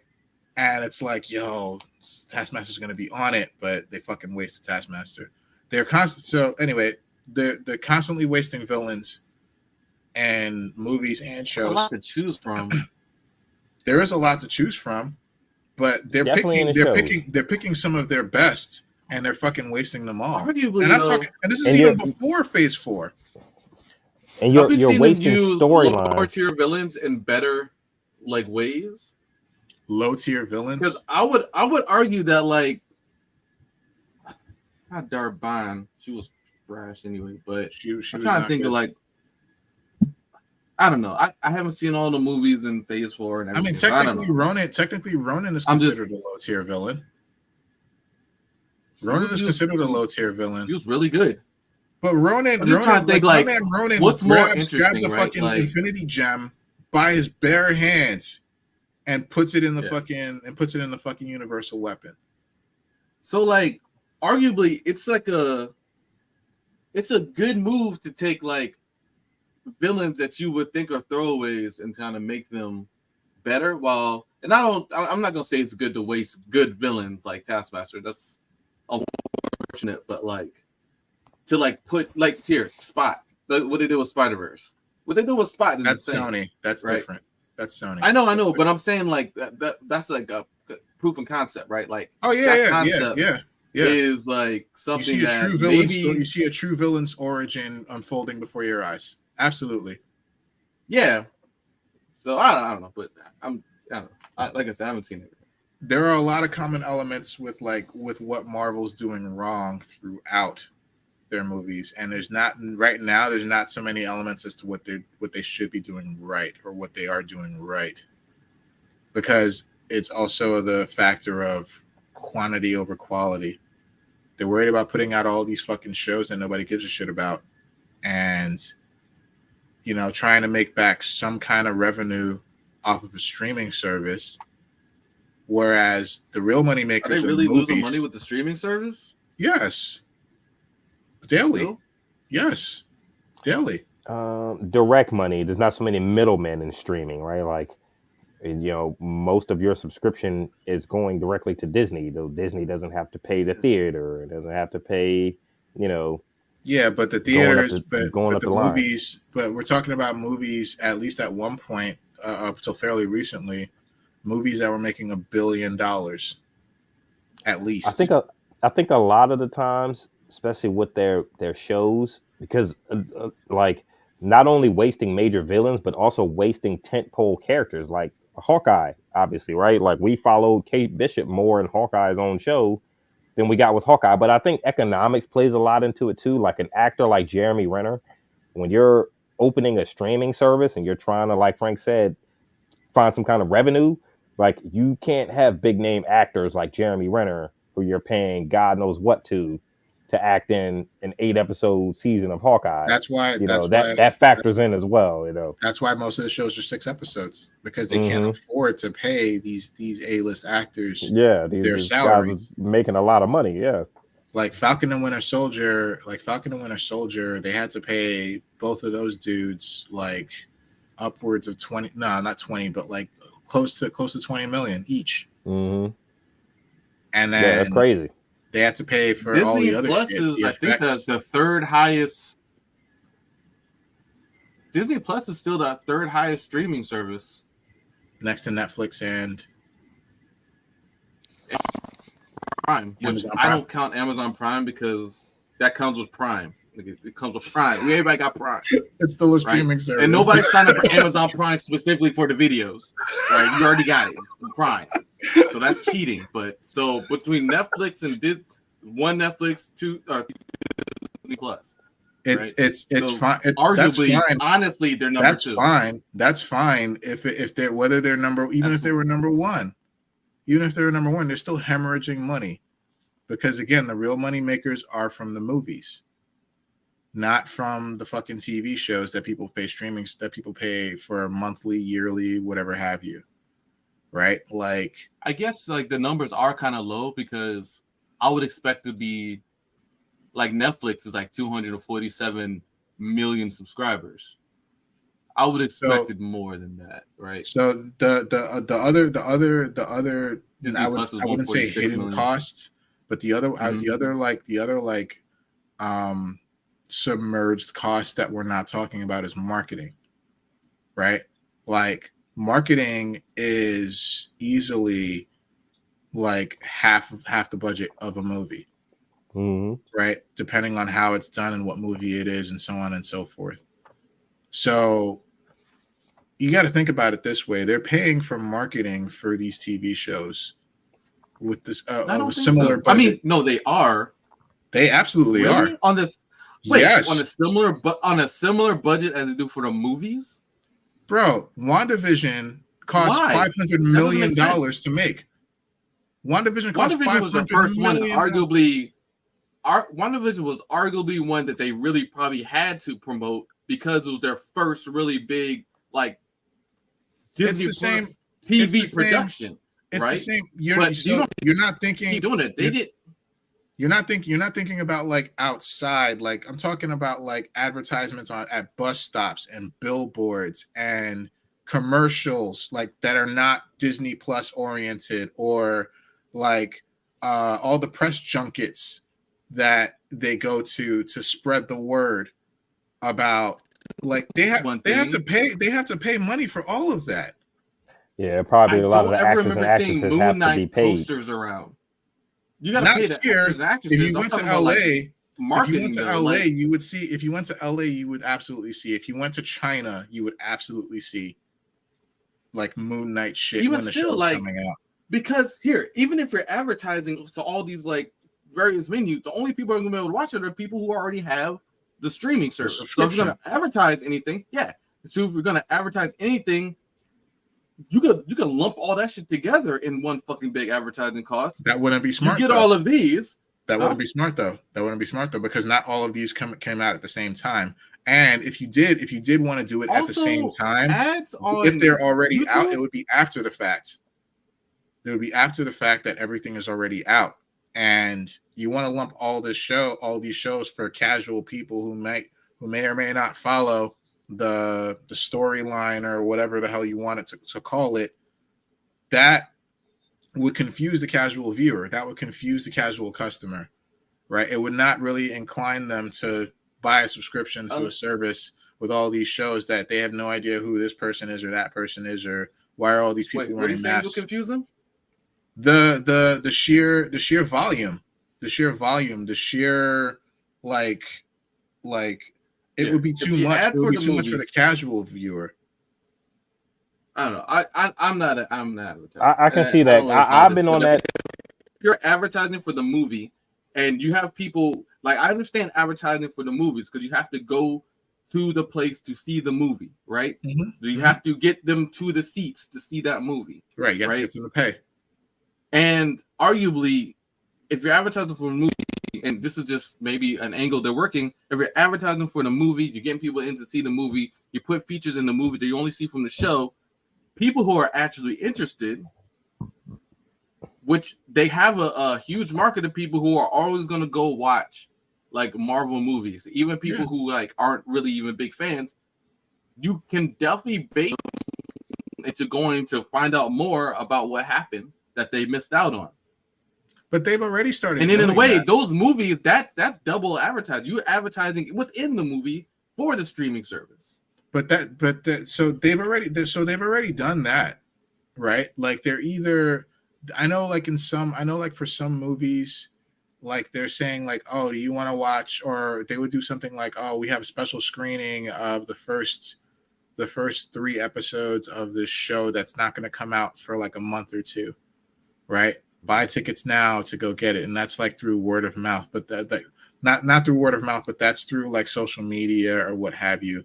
That's still marketing. That's still money going into trying to get these people to go see something like that. I'm not even going to use that as a prime example. A prime example would be them saying like, "Hey, do you want to see let's show a trailer for this TV show inside this major movie that's coming out." Right, so they would show something like the trailer for Falcon and Winter Soldier inside. I'm thinking what movie came out at the time.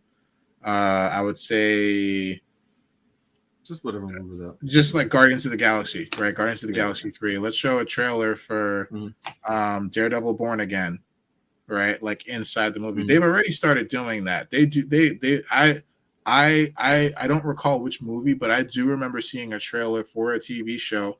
I think it was Falcon and Winter Soldier inside the trailers for a Marvel movie that I was about to watch.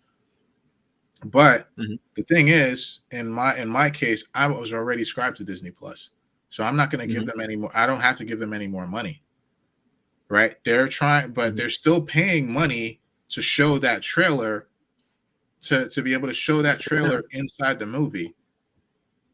Right, because they got to clear that with the theaters and how many thousands of theaters or whatever. That's still money out of their pocket, but it's not money that they're getting back because of a streaming service. It's not money that they're getting back from even the people that are sitting in those seats in the theater. That's just them hoping to catch the people that don't have subscriptions already to subscribe to their service, which they have to do, right? Make more money back. I think my argument is that magnitude is not going to be equal, or I don't even think. Like, look, I'll and I'm just guessing. Again, I don't know. I'm spitballing, but I'm gonna say that amount that they're putting into the advertising is not going to look like the advertising they have to do for a movie. Okay, even if that was the case, and for all the shows, also definitely not for all of the shows. Yeah, it would be uneven, right? Of course, because one show costs more to make than show A costs more to make than show B, and so on and so forth. Even if that And the was the shows will be case, ranked as far as worth or their value, proportionally, even within even if that was the case, proportionately speaking, marketing budget is still a majority, not a majority. Like let's say it's like I want to say it's like between 30 and 40% goes into marketing because that's how they get the word out there for the show. Like they've really got to get a handle, and it's the problem with streaming services in general, right? From music to movies to TV shows, whatever streaming service you use or have or whatever. Like that's the problem because you have access to all of this stuff. If you already pay for a subscription, however you pay for it, you already have access to all of this stuff. They don't care about you at that point. You, the person that's already paid for the shit. They care about this next motherfucker that doesn't have the subscription, and that's more money that they can get. That's who they're targeting when it comes to marketing. Right. And they're putting a lot of money into that. And proportionately, I would say between 30 and 40% of a show's budget goes straight to marketing. Trailers. All right, let me throw a hypothetical out there. All right, so I guess like we can agree, or can we agree that like it would make? Let me say that maybe Marvel's or Disney's whatever goal, like ultimate goal, right, is to have a sustainable, like self-advertising kind of function where they advertise for the movie, they have people going to the movies, right? And within the movies, they're creating such a backlog of content that's going to be connecting the movies for people who are watching the movies and don't have the subscriptions, that it will keep them, or it will at least entice them in the fact that there's a gap in their knowledge to go and watch the shows. Therein, meaning they have to get the subscription in order to do so. And that ultimately would limit or it would at least bring down probably significantly their advertising costs. If you have this cycle going, and as they're building more shows, they're building and releasing more movies constantly. So you have here that's sitting out there, and you have movies that are coming out with the higher that you're putting more into advertising, more into getting people in, and those movies in themselves become the advertising mechanism for these that are here. And they're good content, they're good quality, and they're feeding in to the movie or the movies. And I think that's, do you see that maybe being a potential something that's happened? Look, I guess. Look, I haven't seen it before. Chime in real quick. Like, I think there is such a thing as oversaturation. I've been on that since before I started my Disney Plus journey. Like, sometimes there is a little something like, and so Juice, your side of the argument depends on if people give a crap about going to find out what happens in the shows. You know, like if I see an advertisement for something in a movie and I don't like the movie, which why would I care about going to find out what happens in the show? You know. And I think another offsetting cost for this is they're not knocking their movies out of the park like they used to. So, like, I think Frank's right. Like, they do make the bulk of their money from the movie revenue, but they're not filling the seats the way they were in phase 1 through 3, you know? So I think there are offsetting costs. I think they probably are spending more on marketing than they were bringing in through the movies, which maybe affects the dip in quality for narrative, and they don't really know the direction. Maybe they don't know how to fix it, which is why they don't know how to, you know, kind of make cohesive stories throughout all the movies and make them kind of mesh up. So but my argument is the structure of the idea, right? Right. That's my argument. Like the structure of the idea being that these would feed in, like whether or not they're good yet, whether or not the movies are good enough to create that feedback or that cycle on them is another thing, right? The movies will have to be the quality to have people enticed, right? And that's what the advertising, that's why they're going to keep releasing movies. But as a secondary mechanism to make money through the streaming, you're going to have people interested enough to want to go back to reach out and get this extra back content, right? So I understand that it would rely a lot on the quality of the movie, and that the movies have to be good, and the movies have to be good enough to make people care about characters that they haven't seen before, that they're curious about, or that they're missing gaps in the story. And I guess even in the way, anyway, off topic, but anyway, sorry. I just want to chime in and just say it's two sides of two different coins, right? Mm-hmm. Like marketing is always going to be there for whatever property you have, even if it's like a cross contamination kind of thing, like a cross referencing kind of thing. Mm-hmm. Marketing cost has to go towards creating the trailer to advertise to, even if it's within a Marvel movie. There's cost associated with that, right? There's cost associated with distribution, just like there's cost associated with creating the movie itself, distribution itself, and however many theaters that you rent out to. The problem is about how they make their money back. The method in which they make their money back is much more profitable with the billion-dollar movie makers versus the, I don't know the number, but like, I'm not sure how many people are subscribed to Disney Plus, but I'm sure they're not making billions of dollars back. 240 million. So at 240 million, but there's all like different tiers of plans, right? Like like me, for example, I'm on like a 3-year plan where I paid like $150, right? Or $200 for 3 years. So I'm not paying anything for 2 of those years. I paid for $200 for the first year, basically, and I got 2 years free. So it's like, I have a package through Hulu, and I get some other thing, which is like $25 a month. So yeah. And I know that's not going to Disney anyway. It's not all going to them, right? Yeah. Like I think D brought up before that it's like not as many middlemen, but like there's still cuts that are taken out of that before it gets to Disney, before that the gross of that gets to Disney. And the problem is the method in which they're able to profit very like it's very one-sided, right? Like there's nothing that's going to beat the movies ever as far as the streaming service is concerned. It's not going to happen, right? You're talking about making billion-dollar movies over and over and over again. Each Marvel which isn't movie the goal that came out. What do you mean it's not the goal? To have a show that's going to make the money. No, to have a show that's going to make more than the movie. No. That's not the goal. That's not the goal. But the goal is to make money. Yes. Right. The goal is to make their money back and profit. Make more back. Money. Right. Make profit. That's the goal. That's always been the goal.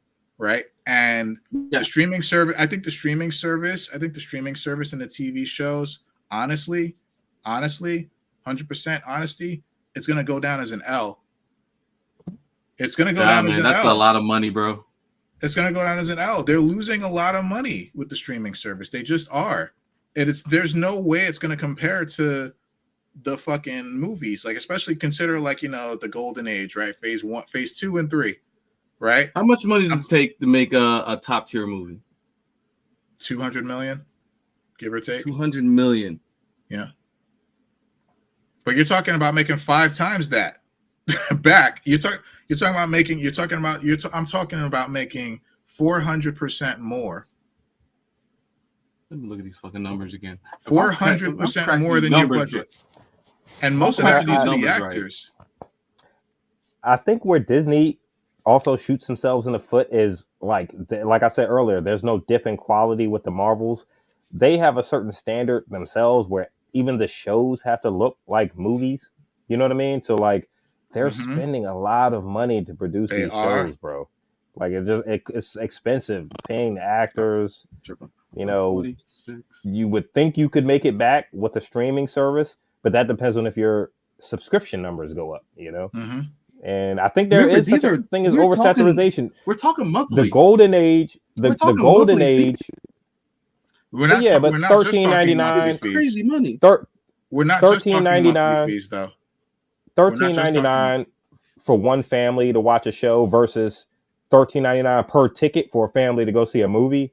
You know what I mean? Like, it's just the math is you're going to make more with the movies, you know, when you have to pay for the 10 different tickets versus one subscription. Right. But I think, and it's Disney's fault, man. God damn it. They're giving us shows like The Mandalorian and the shit looks beautiful. And bro, it's your fault. You're crazy. shooting yourself in the foot. This shit is crazy. No, dude, look, if at 146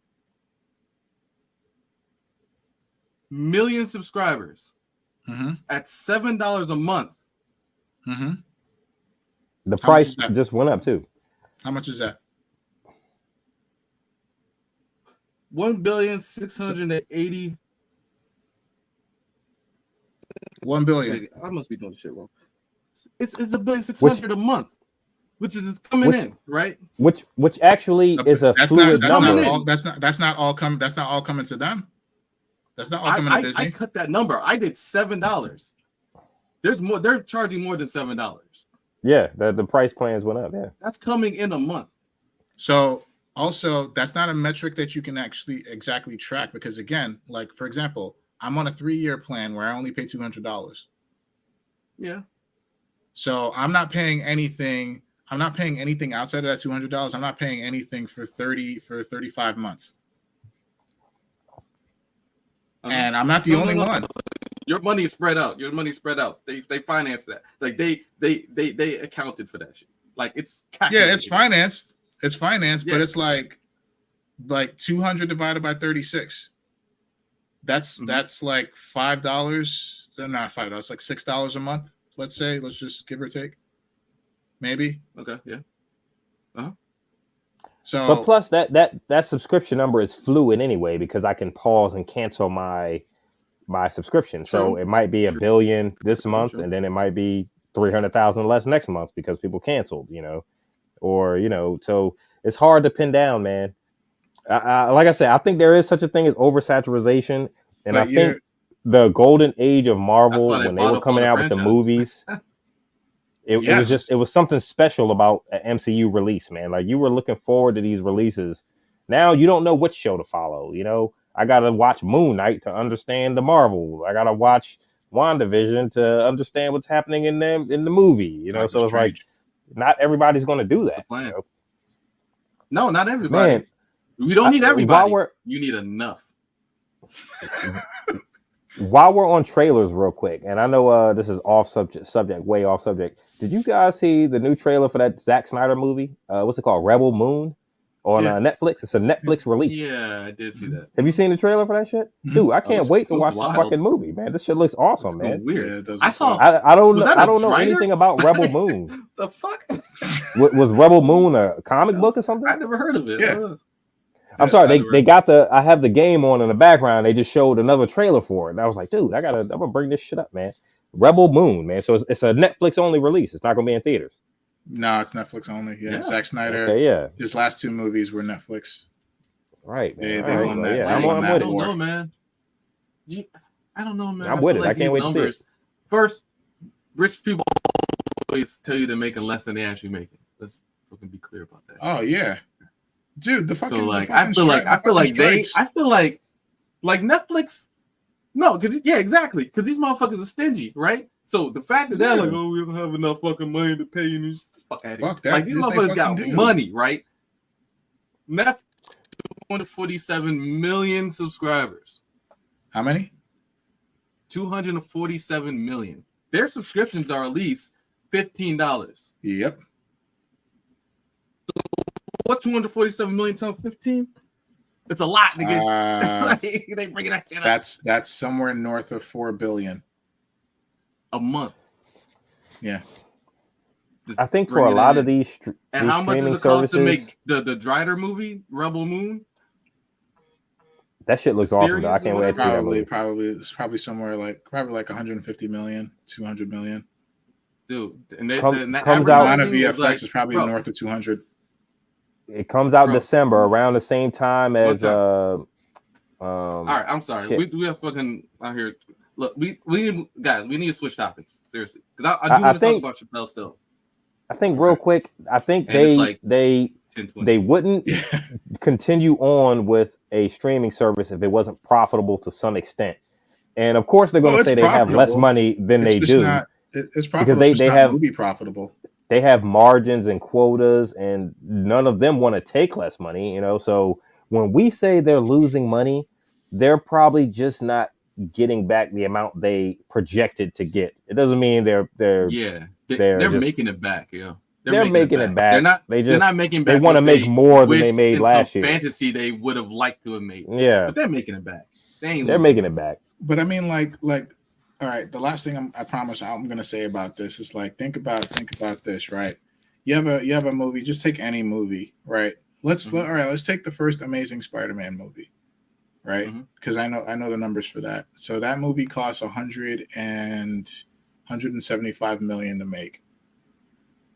The movie worldwide grossed 850 million.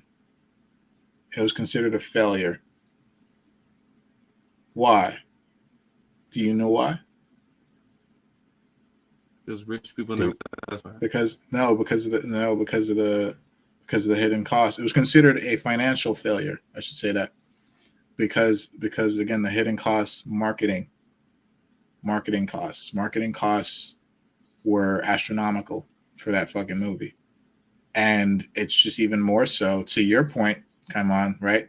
Like it's even proportionately even more so to these $500 million TV shows or $250 million movies, right? Like if the movie it's because it took so long for it to make that much money.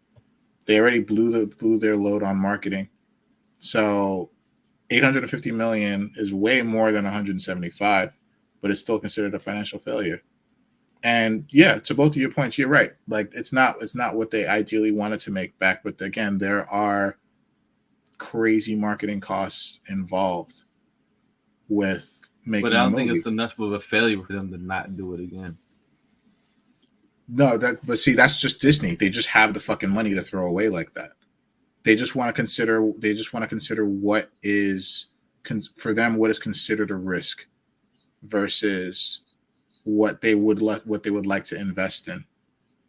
See, when they say the word, when these big studios say the word failure as far as a cinematic project, I don't think it's necessarily losing money. It's just not making what you projected to make from the project. Yeah. So like, it's not that there's such a thing failing. as profit margin. There's such a thing as profit margin. True. Where they did not meet that margin. So when they say something like they're hemorrhaging money, it doesn't mean they're just losing millions of dollars. It just means they're not gaining the millions they thought they would. They're probably investing in this project. They're probably losing millions of dollars. But if they invest 200 million, they expect to gross $1 billion. If you gross 900 million, you're a failure. Like, nah, it's not a failure. You still made money and you made your money back. You just didn't get what you projected yourself to get. But again, there are costs associated with that gap, with that $800 million gap, let's say. There's costs associated with that. Like marketing budgets on movies are ridiculous, but that's how you get the word out.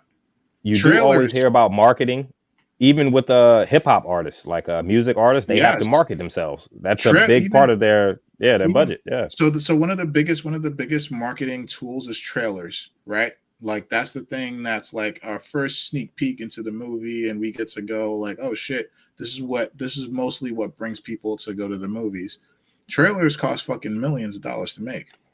I just talked about the trailer for Rebel Moon that aired during Sunday Night Football. Sunday Night Football is a prime time spot. So yeah, that trailer cost big money to put there. You know what I'm saying? Like it wasn't exactly. Yeah, that's just there's a ton of costs associated with it.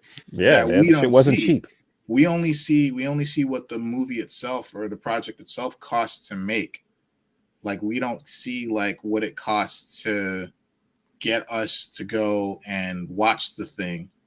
And I think that's the unfortunate thing about the TV shows is that they're using similar proportionately, but they're using similar budgets to market to the subscribers, not to the subscribers, to the non-subscribers.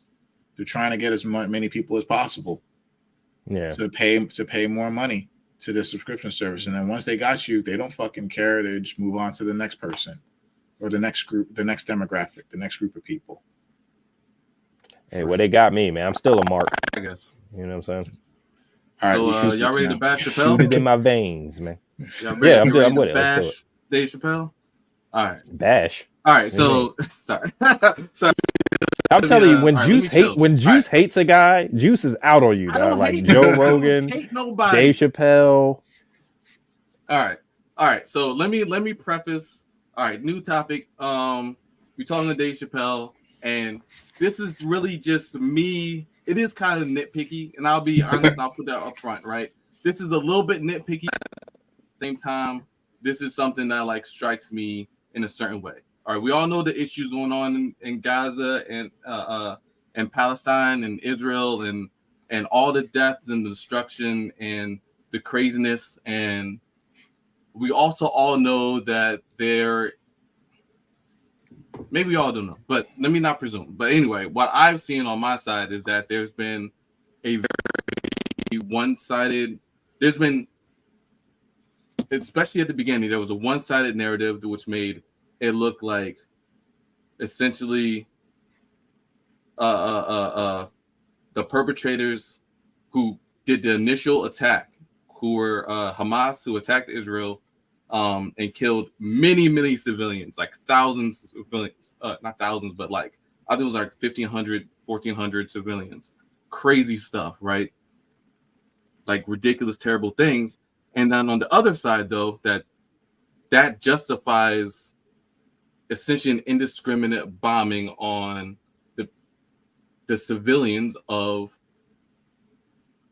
Palestine, right? So that's the this, and so I bring this up because I saw an article and I saw it in the news, and I looked up the article that kind of like broke it down a little bit more.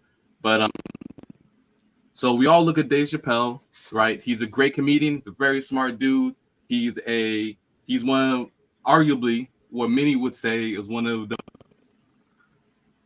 more articulate, forward-thinking people in our time period, especially for the Black community, right? A lot of people have a lot of respect for Dave Chappelle and what he says and what he does. Articulate, forward-thinking comedian. Let's put him in his class because, like, he's not on the level of like an Obama. He's a comedian, you know. So we listen to Chappelle. Anybody with a brain would listen to Chappelle to a certain extent, you know. All right, yeah, agreed. Right.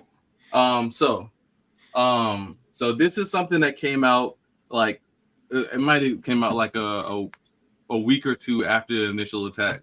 And I'll read the quotes, and this is from Vanity Fair. So this is a woman who's reporting from a show. Said a woman in the audience reportedly shouted, "Free Palestine," and Chappelle replied, per the Times, "Please listen, miss," or please, miss, listen. Don't start it up, or I'm going to be in the news cycle for another week. Let me share this so I can see it too. Present, share screen.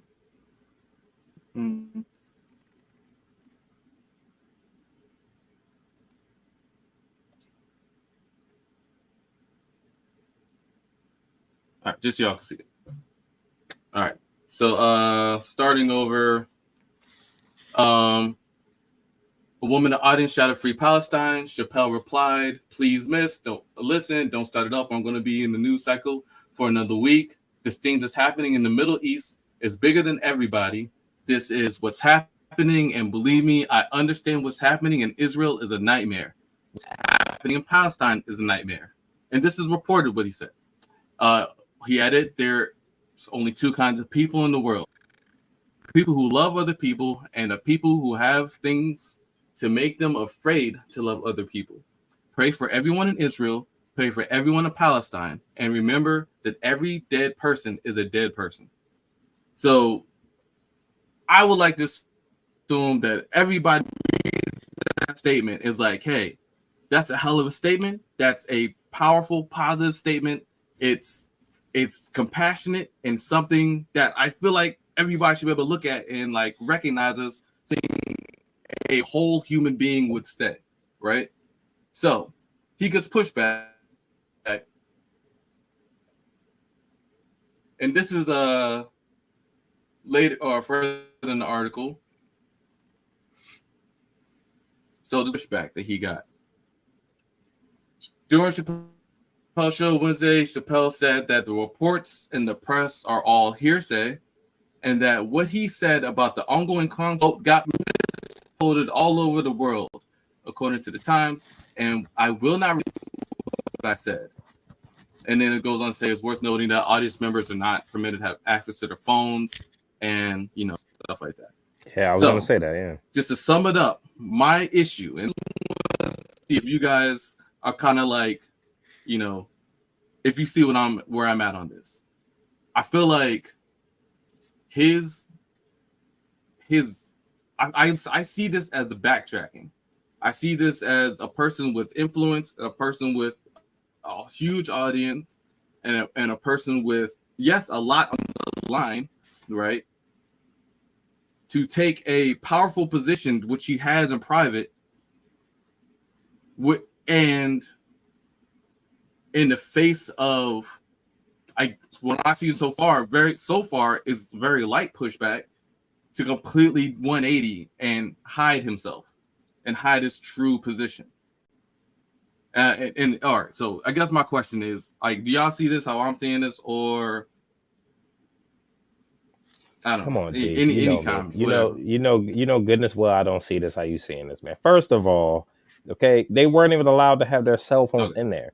So this article saying what he said, context matters, and the way you say something matters, right? So you don't know what was said word for word. All we know was what people remember him saying, and we know that can change.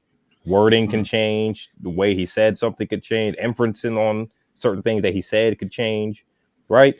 And I mean, we talked about this before, man. Like, Dave Chappelle can be very touchy, right? I'm sure that as many people that walked out because of what he said, there were probably just as many people that were entertained, right? And it's kind of like the Will Smith, Chris Rock thing, right? Like, Dave was just doing his job, right? He's a comedian. He's there to make people laugh, right? I mean, so some people got offended. Hey, so did Will Smith. Will Smith got offended too, So, I mean, I don't know. I really don't see. I think Dave Chappelle has probably said worse stuff about transgenders than anything that I'm seeing here that he said. I mean, he said that what's happening in Palestine is a nightmare. He's not wrong. I mean, can we imagine having bombs dropped on our neighborhoods? And, I mean, Dave Chappelle gets to go do a comedy set in Boston. That's what I'm saying. Like, so, I don't know, man. I don't think he was being anything but Dave Chappelle in this. I don't think you understand what like. He's always edgy, That's okay. He's been edgy since the Chappelle show. Remember Black Bush? Like, nah, nigga, cake. Frank, we got cake, nigga.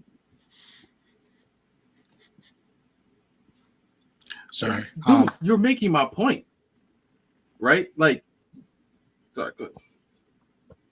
No. So I'm trying to gain some context here, because I'm a little confused by what I'm reading. So you're saying that he's backtracking, but where exactly did he backtrack? Because he's saying go back to the first page, if you don't mind. It's hard to know if he backtracked when we don't know exactly what and how it was said,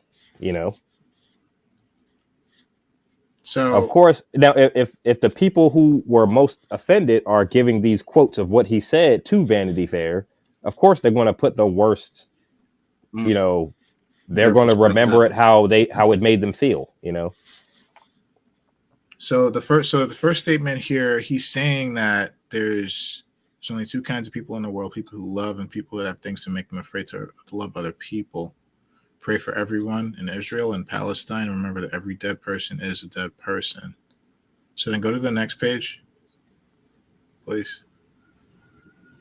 And he probably had something wise ass to say after that.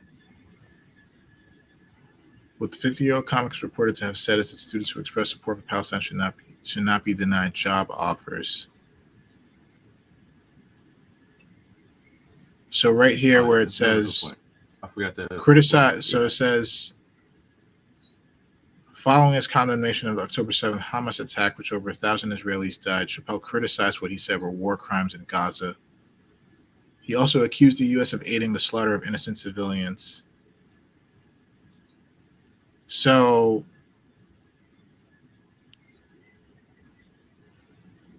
I'm trying to get there faster. I was just,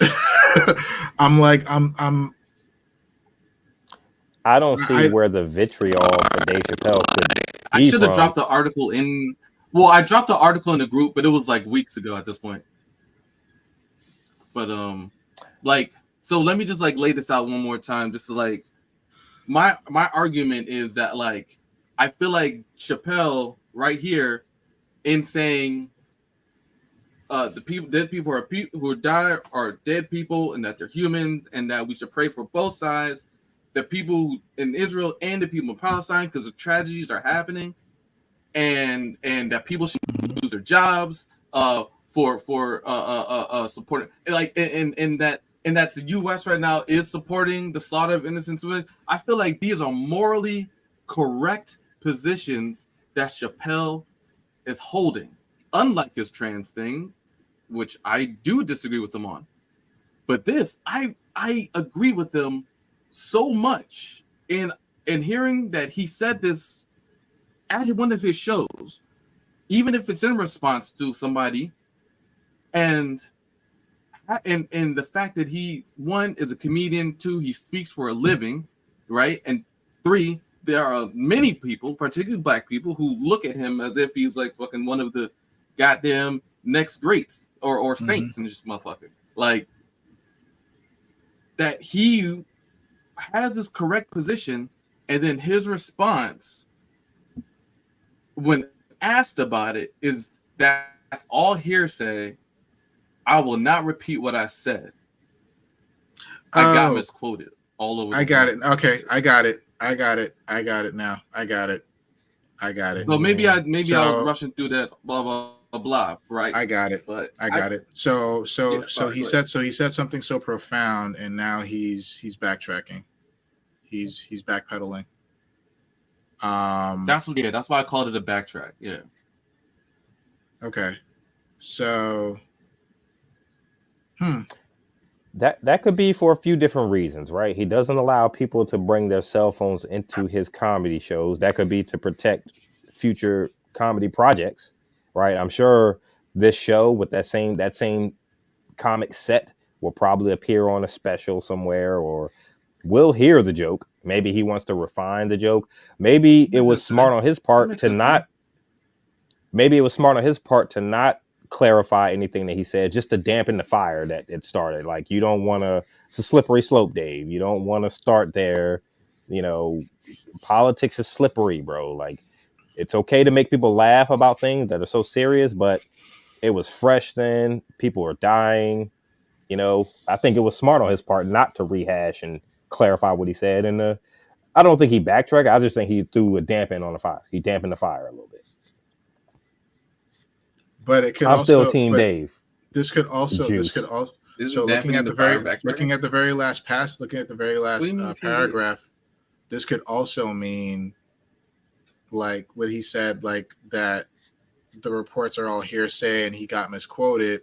This could also mean that he didn't say what he said, that he said something completely different, and then him saying, I will not repeat what I said, means it could be either what I said was way worse, or what I said was completely taken out of context. And it is like you're saying, you know, like they're like people are maybe trying to get their 15 minutes and trying to say whatever has the most vitriol, so that they can be in the paper or they can be in a magazine or some shit like that.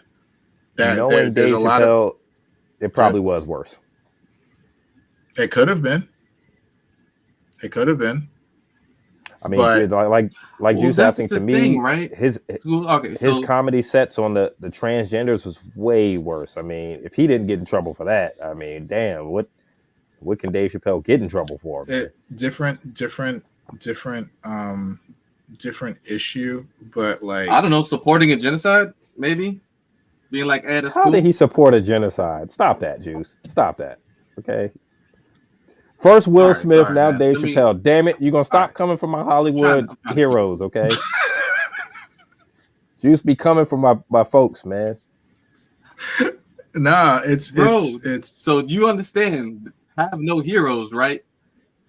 Have no heroes, dude. don't, and especially Because Okay, don't mute let all them. me these niggas is let me people. say it's entertainment heroes. I don't know these people personally, okay? So I mean, when I say heroes, I don't mean people I aspire to, I want to be just like him, but he's one of my heroes. I am entertained by him through several years, my childhood. So that's what I mean, you know.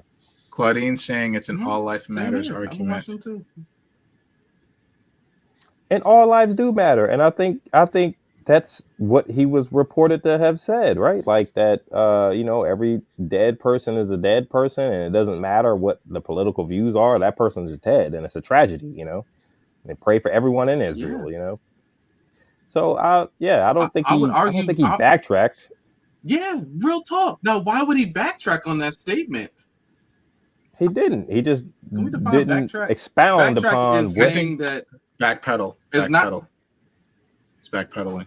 saying that it wasn't as bad as it seemed. backpedal. Fine, It's basically. fine, fine. I mean, yeah, What wasn't I as bad don't as see it where seems? Again? I don't see where he was so terrible here, you know? Like, I don't know. especially when we don't have audio of what actually went down. I think if he did say something negative and to So really put his feet to the fire, we'd have to have some audio of it. So the first thing that he said from the previous page was by his account, correct? Like when he said, like, a no, dead person is no, a dead person, and free Israel, free it Palestine. was reported by An audience member. So yeah, these were all all of these are audience reported, and these were reported, and I think from the same either person or group of people who left the show, who walked out, right? So this is the article doesn't mention any names of the people who are reporting this, right? Where they're saying, essentially, But people none who of attended the this is show by came his out, reported admission. that they said, None of this is by his admission. The only thing that right, none of this is is by by his his admission admission. is the end where he says, "I'm not going to repeat what I said," and it's all taken out of context and it's all hearsay. That's by his Yeah. account. Okay. Yeah, it's honestly hard to tell. This is him, yeah. Yeah, it's hard to tell who, I mean, not who, but it's hard to tell what he said and if he was backpedaling. But yeah, like with the whole like audience members are not allowed Let to me have just their ask this. phone.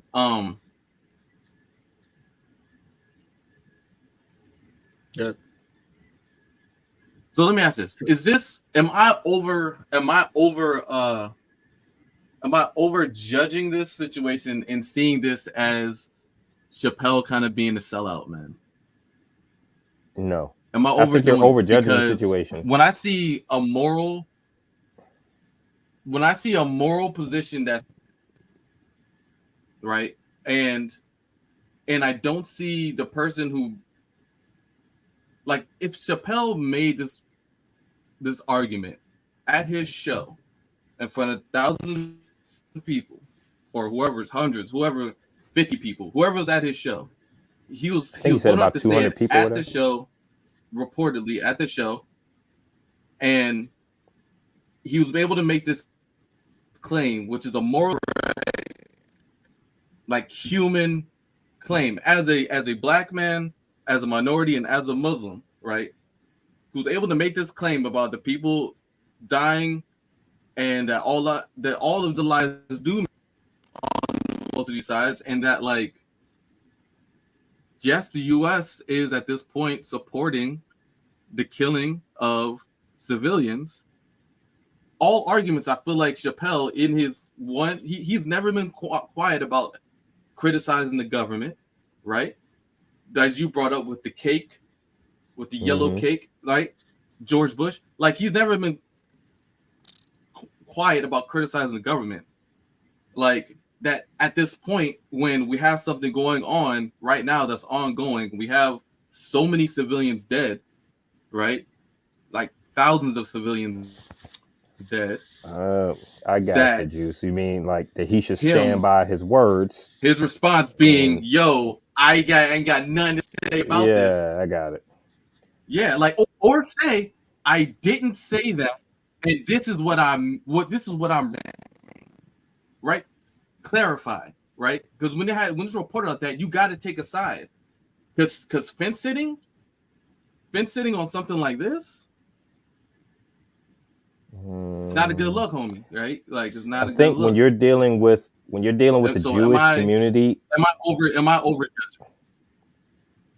When you're dealing with the Jewish community and his line of work in the entertainment business, and they are in as high up positions as they are, you got to be careful, because it's been reported by Dave Chapelle that there are a lot of Jewish people in Hollywood. Like they kind of go hand in hand, right? So you don't want to offend the wrong people, that you'll be out of work, But I think your major problem with Dave Chapelle, Juice, is ever since that you've been out on Dave Chapelle ever since that special came out, where he went and talked about that transgender guy for the whole special. Hey. It's like an hour and 20. It was kind of weird how long he stayed on that guy.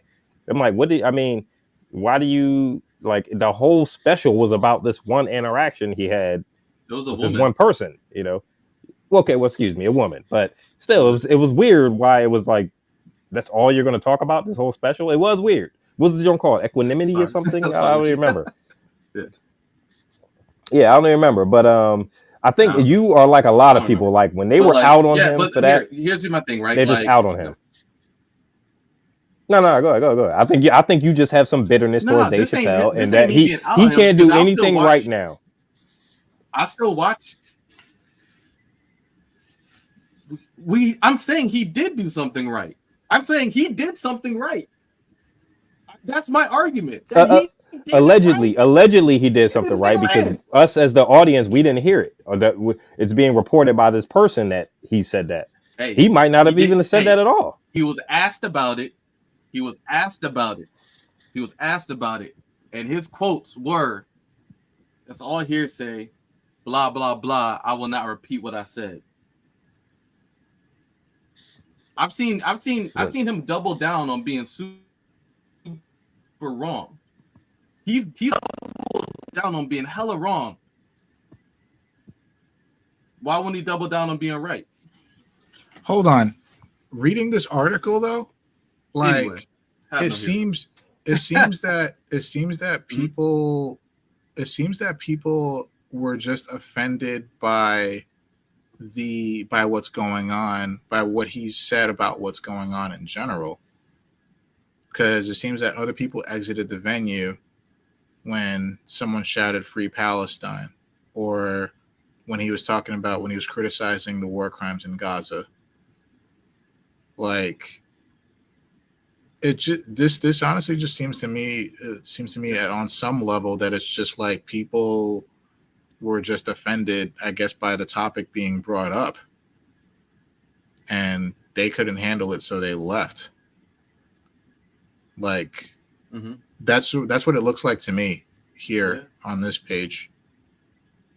So it could have nothing to do with like what he said or his views on it, but like I think it's just maybe the situation itself would just force people to walk out, and now it's kind of like this seems like it's being spun to look like he was the ringleader in bringing up the discussion and turning it into something that offended everyone there or something. I don't know. It's just This article, I'm going to classify this as not enough information. Like straight up, not enough information. There's not enough information to go on here to judge anyone or anything for any reason.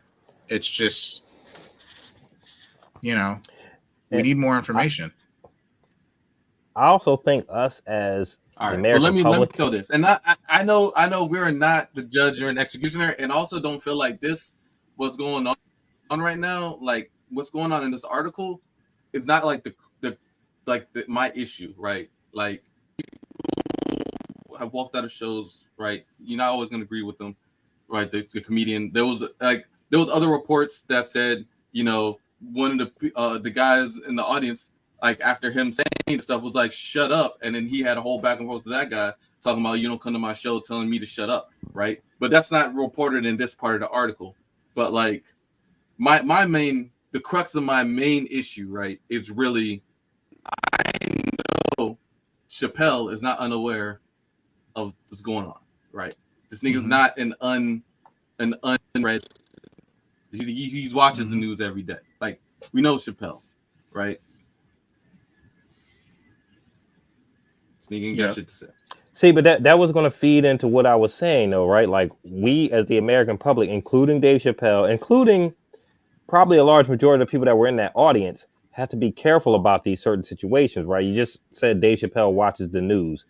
We don't really know the ins and outs of what's going on in Palestine, in Gaza. We don't know, like in Israel. We know what's reported on the news, and we know the news articles like Vanity Fair can be slandered one way or the other, but we don't know the gravity of the situation of the people that live there. You know what I mean? So I think in essence what Dave was trying to say, if this article is correct, is that just respect life because lives are being lost. Like, right? Do we know who's right? Is Israel right in the situation? I mean, I don't know. I don't know. You know what I'm saying? I know what's reported on the news. I know innocent. All I know is innocent people died. You know what I'm saying? I know by international law they are not right. Well, I know that killing civilians on whether Hamas did it or dude, I'm just saying, like, there was a quote on a show I was watching. If all lives matter, right? And if all the civilians who are being killed lives matter, then no, Israel is not right, and Hamas was not right for killing those people. And there was a quote I was watching on Israeli citizens, right? True, but there was a quote I was watching on a show that said, and it was very poignant, and it goes to today's world, is like, their innocent lives have always been lost on every side of every war. So whether you think one side is right or the other, they've killed innocent people. You know what I mean? So if Israel is right or Israel is wrong, innocent people died because of the actions and the steps that they took. Whether Hamas is right or wrong, the innocent people died. Whether America's right or wrong, innocent people died. So I think that's where we as the public have to draw. If Dave Chappelle is free enough to do a show in Boston and talk about Israel, then we have to be careful what we say about Israel, because the people in Israel are not enjoying these same privileges as Dave Chappelle. They're in a war zone, like people are being killed, innocent people, children, you know what I mean? So like, we seem very privileged to sit here and joke about it and podcast about this when, people over there can't. So, it is what it is. But I do think you have a bitterness for Dave Chappelle, Juice. I'm telling you, I've been podcasting with you for years. I think when you are out on somebody, you are out. Chappelle, D. No. When you are out on somebody, you you're love out. him, and you can't criticize. You put me on. You yourself put me on a Joe Rogan. You can't even think. You yourself put me on a Joe Rogan, right? Right now you hate Joe Rogan because you saw one clip of him saying the word nigga for 1 minute. But you liked him at first. I never brought that up. That's not me. No, you brought that up, bruh. But I did bring that up. But at the same time, okay. So right here. Or Joe Rogan's stupid for a million other reasons aside from that. For you're me, vilifying Dave Chappelle. Like I actually feel like that clip of Joe Rogan saying the N-word over and over again is out of context and unfair. I feel like that's actually out of context. It did sound bad though. But when you listen to that clip, it sounds bad. It sounds bad, but he's stupid for a lot of other reasons. Lots and lots. Okay, listen. Terrible reasons. Your vitriol for Dave Chappelle is to the point where you take what somebody says that he allegedly said in an article and ask him why he's not standing on what he said. He didn't. We don't know if he actually said it. It's allegedly. So all they're doing, Vanity Fair talk to them, and that's their interpretation of what Dave Chappelle said. It's not what actually Dave Chappelle said. If that's it, then we're cool with Dave Chappelle seeing 10,000, 9,000 Muslims being killed and not having anything to say about it. Are we cool with that? Of course not. Are we cool with Dave Chappelle like being like? But Dave Chappelle's a comedian. Not me. Dave Chappelle's a comedian, right? So like we've already established that. And Dave Chappelle talks politics all the time. True, but in a comedic way. You know what I'm saying? He's not up there to be. He's not a political analyst, or you know what I'm saying? Like he's up there to joke about what's going on in the world around us. About how it's bad to kill civilians. Yeah, I think it's okay to tell a joke about how it's bad to kill civilians. Yeah, that's okay. I think agree. As long as you tell it tastefully, you know what I'm saying? Maybe he should. But I don't think he said anything that requires him to be vilified even more than he already is. You know, I think you either like Dave Chappelle or you don't like him, and I think you just don't like Dave Chappelle from that one special because we podcasted. We podcasted about that special after we watched it, and you ever since then you have not fucked with Dave Chappelle. Everything Dave Chappelle does is wrong, bro. No, that was my breaking point with this nigga. But you liked Dave Chappelle before that because we were talking about the other specials that came out on Netflix. Why are you perplexed by this? So, I'm just saying you can't take one special, and then all of a sudden you hate him. So what's the issue? Why is it that he can't like Dave Chappelle? Like, does he have to like Dave Chappelle? He can like whoever he wants or not, or dislike whoever he wants. That's part of having the American freedom. But the point is, don't vilify the man for something that he allegedly said in an article where we don't know that actually what he said. Vilifying him on his current position. Well, we don't know his position because we didn't hear him say it. We didn't hear him say it. It's a position. All right. Well, I'm just saying.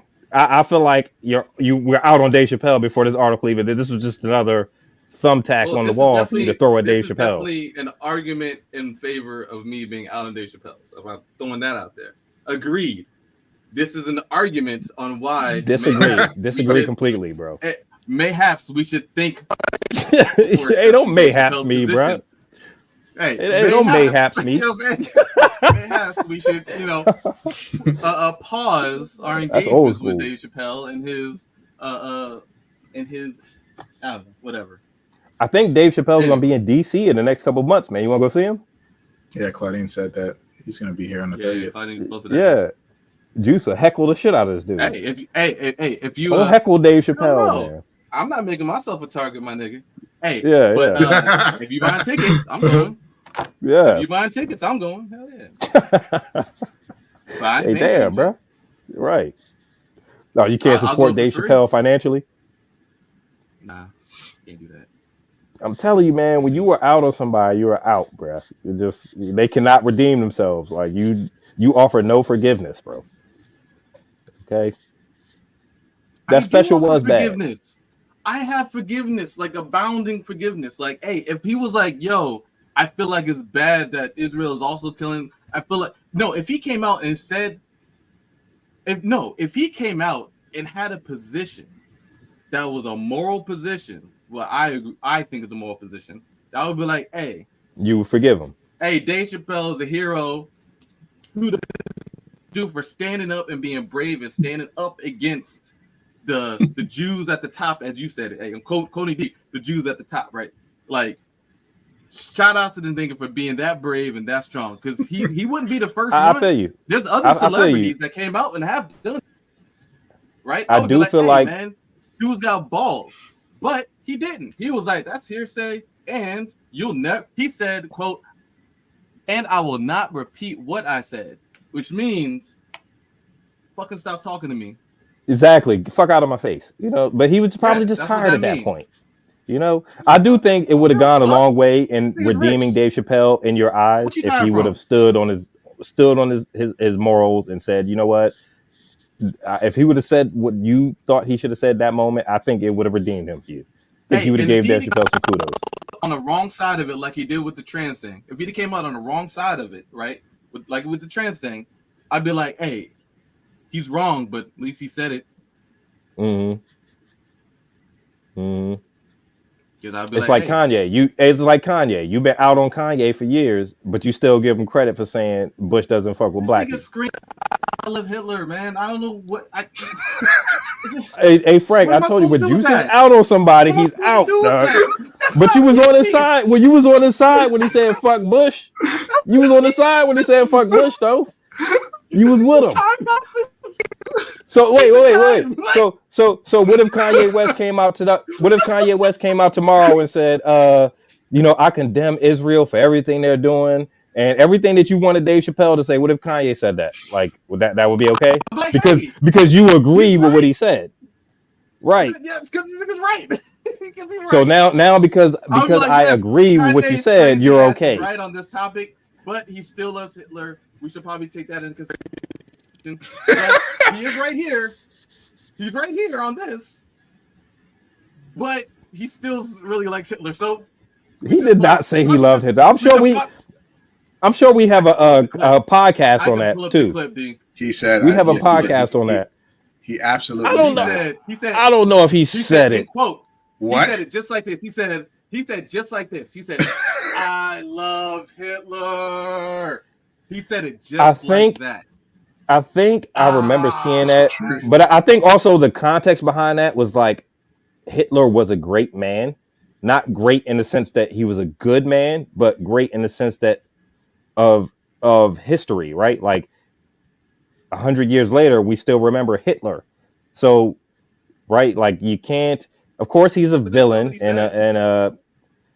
okay, but I think that might be Like, some of the context of what he said. I think the I don't issue think. is when you How like can you somebody, love you Hitler? can never unlike them. I think that's the issue. When you're No, on to somebody, I you think can the thing never is, turn your back on that person. I think the thing is, Especially if you I don't don't know Kanye or Dave or Joe Rogan well enough as a person to unlike or dislike them. All I can judge them off is their entertainment factor, how entertained I am by you. All right, like Will Smith. I don't know if Will Can Smith's you a like good them? person, D, but I'm can you like them? entertained by Will Smith, so I like Will Smith. You know, Wait. like That doesn't Kanye. make any sense. What do you mean? So you have I to think know them you personally. hate. You I have to think know you them hate. personally to dislike them, but you don't have Yes. to know them personally to like. No, you don't have to know them personally to either like or dislike. It's But hard you said to. you like Will Smith, but Right. you don't know him. I don't. But I can also. And I don't like Donald Trump, but I don't know him. You know what I'm saying? Like I can disagree with some of the things he does. So you can dislike somebody you don't know. So what was it? True. What does it take for you to dislike somebody then? I love Hitler's not You enough. probably have What to else? do something really villainous. I mean, I can't dislike you for something you I allegedly love Hitler's said that pretty got bad. repeated. They got repeated through somebody who may or may not be remembering everything that you said. You know what I mean? Like it just depends, man. Like if Will Smith Claudine had a doesn't know slapped. Hitler, and she knows that she don't like him. Well, yeah, okay. Hitler's a bad example. Who's gonna like Hitler? You know, like so. Okay. But I'm saying for Kanye to say that, I don't know where Kanye's mental is well enough for me personally to decide whether I like or dislike Kanye because he said that. You know what I'm saying? So like if We have Dave a good Chappelle, idea of where his mental is. We have a pretty. I don't good think idea so. of where We his don't know mental is. him. I think the persona you show somebody in public is different than the persona you have in private. You know what I'm saying? Like it's like the old adage, you don't really know somebody till you live with them. You know what I'm saying? Unless you So know like a crazy person, because crazy people sometimes really can't make that I distinction think between public and private. for us as Private is fans, public. it's impossible to say we know Kanye West. We don't know Kanye West. We don't know where his We know. mental state is. We don't Fair talk to enough. Kanye. All we know is what he says on TV and what he says in music. Yes. You know? So that's Yes. all we have to judge him by. Now you can either like or dislike him, But I'm not. I might not have liked Kanye saying he likes Hitler, but I don't hate Kanye for saying that he likes Hitler. Does that make sense? I don't hate I don't. Kanye. I won't. I don't hate Will Smith for slapping Chris Rock, or I don't not like Will Smith for slapping Chris Rock, but I don't hate him for it. Like all I can judge him off is his movies. Were your movies entertaining to me? You know, Hey, like D, did Kanye I don't entertain hate you with Dave the College Chappelle. Dropout? I don't Yes, you hate do. Dave Yes, you Chappelle do. for not standing Yes, you up. do. Yes, That's you do. your You opinion. hated Dave Chappelle. I don't. You I hated don't Dave hate Chappelle Dave from that Chappelle for transgender. not standing up. I dislike him for not standing up. I Okay, don't hate I Dave give you that. I Chappelle give you for that. having to be in the wrong position You do hate on Dave Chappelle, but I got transgender you. on calling himself a turf, right? Like I totally forgot about that turf. for that jump, right? But I don't hate the nigga. I don't even know the nigga to hate him. Hating is a really You an do hate emotional him. thing, right? It's a very I don't. strong word. I dislike this nigga. Yeah, like I dislike him, and I feel like he's empty. I feel like Mhm. he's vapid and empty, man. I feel like he makes. I feel like Dave Chappelle really is like the greatest disappointment for me because I know the nigga's smart, and I know because you could see in the way he he does his craft. Dude's a genius, Mhm. and I also see him taking that and just like balling it up and like tossing it like pearls before swine. Or yeah, See, that's where the it's hate just comes like in. it's See, that's where the vapid. hate. That's where the hate comes in. Because I don't feel like you can You mean dislike him and not feel hater? like he I don't know balled what you up mean to his. hate. You can dislike him and not feel like he balled up his morals and threw his humanity to the side for not saying what I you didn't wanted say him to say in the moment. humanity. Well, okay, him It's reneging and not genius. saying what you wanted him to say in the moment. Okay, like you can. That's where the hate comes in because I don't have to agree because with the you feel nigga, like right? he balled it up and threw it away. No, he didn't. He just didn't say what you wanted him to say in the moment.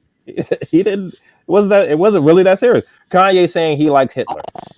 I don't hate him for It not saying wasn't. what I said in the moment. I didn't say I hated nigga. I said I didn't like him. I don't like Dave Chappelle for the reasons I stated before. You keep saying hate because you love this nigga so much. It's strange. I think you hate Dave Chappelle, bro. I think you love You him. you I think do, you man. love him to a I noticed a disturbing change in your quality and a demeanor and disturbing your level. attitude. I noticed a change in your demeanor, your I think attitude. you We love this podcasted nigga about it. so much. How often do you think about Dave Chappelle in your day? Yeah, I do love Dave A Chappelle lot. so much because You he's been love him so entertaining much. me. You think about him very often. He's been Anyway, this is entertaining getting off me topic. since I was a Um, he's been Mm. he's been entertaining me since I was a yeah. child. You know what I'm saying? So I have more good to judge from Dave Chappelle than bad. So yeah, I would say I do love Dave Chappelle. Like he is one of the guys that I would still go watch one of his comedy specials or watch one of his movies. Like If Dave I don't Chappelle think yelled, see "I when I love say the word him," hate, when I say the that word wouldn't hate, matter it's to you. because you won't even pay for a ticket to go to Dave Chappelle's show. That's Why hate. the fuck would I pay for a ticket to go to a nigga I Because don't like show? you would have before the transgender Why? comedy special. Why would I do that? Because he's funny. He's a comedian. You don't want to go see a comedy What show? the You just fuck? said you wanted to go to. There's a lot of You- niggas that are funny. I'll pay to go see. All right. Well, A lot of them. I'm just saying. I like Kevin Hart. He's pretty funny to me. I still want to pay this nigga. You know why? I have more I spend the good to money say about on Dave shit Chappelle I than can't play bad. on a PlayStation on my computer. I have more good to say about On my Dave phone. Chappelle than bad. So I guess for me, yeah, I do love Dave Chappelle. You know what I mean? I'm not gonna. That's good, man. He would have to do something like Like just say I straight love Hitler. morally wrong. I think I'm more forgiving than you, Juice. Okay. Morally wrong, like not taking the position on the death of 10,000 civilians. Allegedly, because that's what the person in the we don't know what No, Dave he Chappelle actually has no said. position right now. He has no position right now. Well, that's fine, Now, but we don't know what he actually said. We don't know he what has was no said in that position show. right There's now. no audio. You're missing. That's fine. I mean, neither does. Who else doesn't have a position? You can name 100 other people who don't have a There's a position lot of right now. Hey, yeah. But there's a we're lot. going off. We're going There's a off what was lot. said in this And article. you have to look at these niggas for what they are. That shit is immoral. It's wrong to not have a position on the death of 10,000 civilians. Why Am is I that? wrong? Why is that wrong? Why is that wrong? I mean, did Well, I Eddie just Murphy like come out with a hard position on the death of 10,000 civilians? It's not. Hey, It's not. I'm I not hold saying him it's in the not same wrong umbrella. to not. It's not wrong D, for do you the think it's 10,000 wrong? civilians to die. D, all right, let me ask you personally. is it wrong that 10,000 civilians were killed in indiscriminate bombings across Palestine? Of Civilians course. who did, children and women. Is that wrong? Unnecessary loss of life. Of course. Of course it's wrong. So you're and have more conviction than Dave Chappelle and Eddie Murphy. And that's I'm why in a you want very different position than Dave Chappelle and Eddie Murphy. And how? same as you. You're not in the same position as them. How? So How? you can't judge what they How? can If your job was on the line right now, if your job was on the line, would you think it's not okay? Or do you think it's okay all of a sudden if your job was on the line? I mean, If it they were like, hey, we're depends, gonna dog. fire It's you if hard you to think it's bad that these people died. juice, juice. I get what you're saying, but it's hard to put yourself in Dave Chappelle's shoes at that moment. We don't know I his don't career, the way it would have been I'm asking impacted. you. There's a reason, and now I can say it's wrong, right? And can you You're say mad you at can Dave love a Chappelle. nigga? Can you say You're you mad can at love Dave a nigga who Chappelle. holds that position? You're mad at Dave Chappelle for not saying that it's wrong and not Anyway, condemning it in the moment, I don't want to right? make this personal. I already did. All right, I'm sorry. I'm making this shit personal. I'm not trying to make this shit personal. All right, we got to It's move never on because personal. It's a podcast. I mean, we're already at 2.5 hours. I think I mean, it's 11:09 You want to do p.m. East Am I Coast the Standard asshole Time. though? Frank, you Yeah, sure. am I the asshole jump? Yeah, sure. So we get in on either a light or a heavy note, depending on how this goes. But anyway, I just wanted to put that out there, right? I think I made my position clear. I think everybody understands where I'm at on this. I get it's fine, right? It's all good. I just wanted to end the segment saying that, you know what I'm saying? Shit. Do I have 3 minutes? 3 minutes. I do want to play one thing. This is Ta-Nehisi Coates about what he saw when he went to Palestine and Israel. And the person who I do respect, who I do like, right? So let me just play this joke real quick. And hopefully it comes in clearly.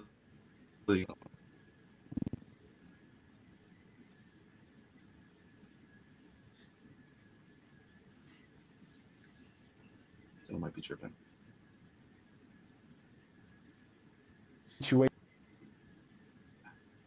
Okay. And so while I had my skepticisms and I had my suspicions of the Israeli government, of the occupation, what I expected was that I would find a situation in which it was hard to discern right from wrong. It was hard to understand the morality at play. It was hard to understand the conflict. And perhaps the most shocking thing was I immediately understood what was going on over there. Probably the best example I can think of, we went to Hebron, and the reality of the occupation became clear. We were driving out of East Jerusalem. I was with the Palestinian, was with PalFest, and we were driving out of East Jerusalem into the West Bank, and you could see the settlements, and they would point out the settlements, and it suddenly dawned on me that I was in a region of the world where some people could vote and some people could not. And that was obviously very, very familiar to me. I got to Hebron, and we got out as a group of writers, and we were given a tour by a Palestinian guide. And we got to a certain street, and he said to us, I can't walk down this street. If you want to continue, you have to continue without me. And that was shocking to me. And we walked down the street, and we came back, and there was a market area. Hebron is very, very poor. It wasn't always very poor, but it's very, very poor. Its market area has been shut down. But there are a few vendors there that I wanted to support. And I was walking to try to get to the vendor, and I was stopped at a checkpoint. Checkpoints all through the city. Checkpoints obviously all through the West Bank. Your mobility is completely inhibited, and the mobility of the Palestinians is totally inhibited. And I was walking to the checkpoint, and an Israeli guard stepped out, probably about the age of my son. And he said to me, "What's your religion, bro?" And I said, well, I don't, I'm not really religious. And he said, come on, stop messing around. What is your religion?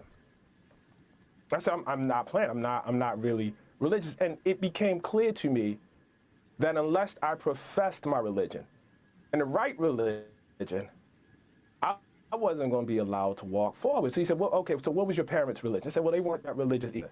What were your grandparents' religion? And I said, my grandmother was a Christian. And then he allowed me to pass. And it became very, very clear to me what was going on there. And I have to say, it was quite familiar. Again, I was in a territory where your mobility is inhibited, where your voting rights are inhibited, where your right to the water is inhibited, where your right to housing is inhibited, and it's all inhibited based on ethnicity. And that sounded extremely, extremely familiar to me. And so the most shocking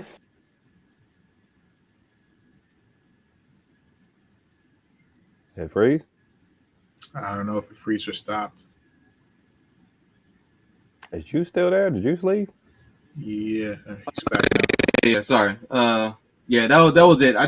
I'm having issues. Like I just wanted to share that. That's just Ta-Nehisi Coates going over his experience at when he was like visiting Palestine and seeing the the crazy like Can I offer a rebuttal? apartheid situation over there, right? And how like people are treated for lesser human, really just based on their ethnicity or even their religion, right? So I just thought that was like a rebuttal. Can I offer a thought on that?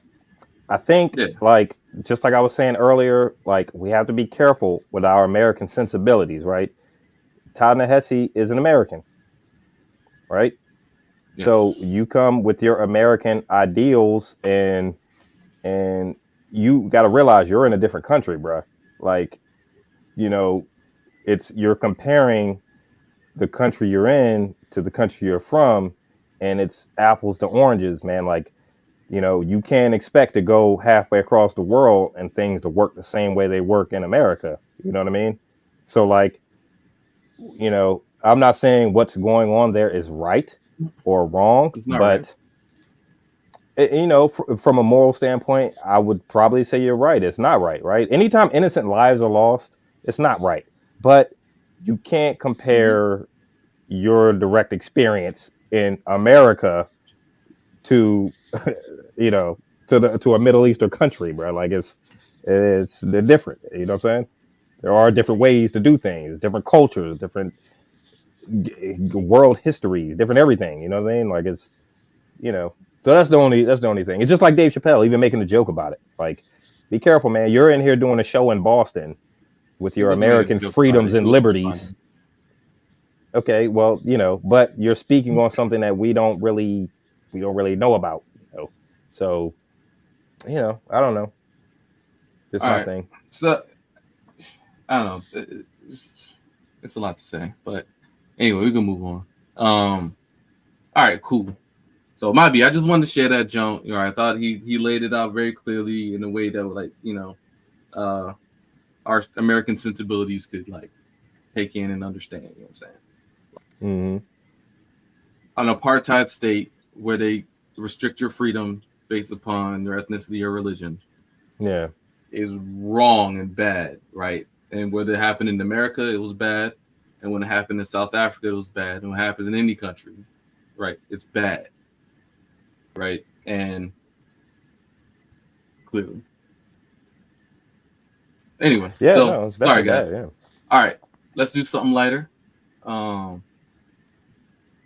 I pulled that clip, man. I've been sitting on jump for like a week, man. So I had to play that shit. Didn't you halfway play that last week when we podcasted? I think I remember seeing that. Yeah, because it was in queue, man. Yeah. It was in queue. Yeah. It popped up. And I was like, I thought we were gonna talk about the zone last week. Yeah. Because Chapelle was in the title. Now I can delete. All right, word, man. Y'all want to do the y'all want to do the "Am I an asshole" or we'll save that for next time or what? Yeah. Okay. Real quick. Okay. So this week on Am I the Asshole? So the story goes is that there is this person. They go to this, one of those 24-hour gyms. So this person likes to work out at midnight, however many days. So they go to a treadmill. There's a couple of other people, in there, like working out on different machines or whatever. So they go to a treadmill. They start running, and another person comes in, and there's a bunch of treadmills all open. No one else is on the treadmill except for the person that the story is based on. This other person that comes in goes to the treadmill right next to them and starts running. So person A is starting to feel that their personal space is being encroached upon. So person A stops running and then goes to person B and tells them, and tells them like, hey, like, of all the treadmills that are in here, why did you choose the treadmill that's right next to me? I'm not trying to ask you out. I'm not trying to come on flirt with you. I'm not trying to, I just want to understand. So person B looks at person A dumbfounded, and person A says, fuck it. And they go and move to another treadmill that's farther away from person B. So was person A an asshole for saying something to person B? Or is person B an asshole for picking the one treadmill that's right next to this person who was working out by themselves at midnight when there are a whole bunch of other treadmills available? So who's the asshole? Person B.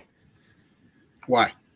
Oh, interesting. Because there was a bunch of other treadmills you could have went to go at, bro. Like, it's like, man,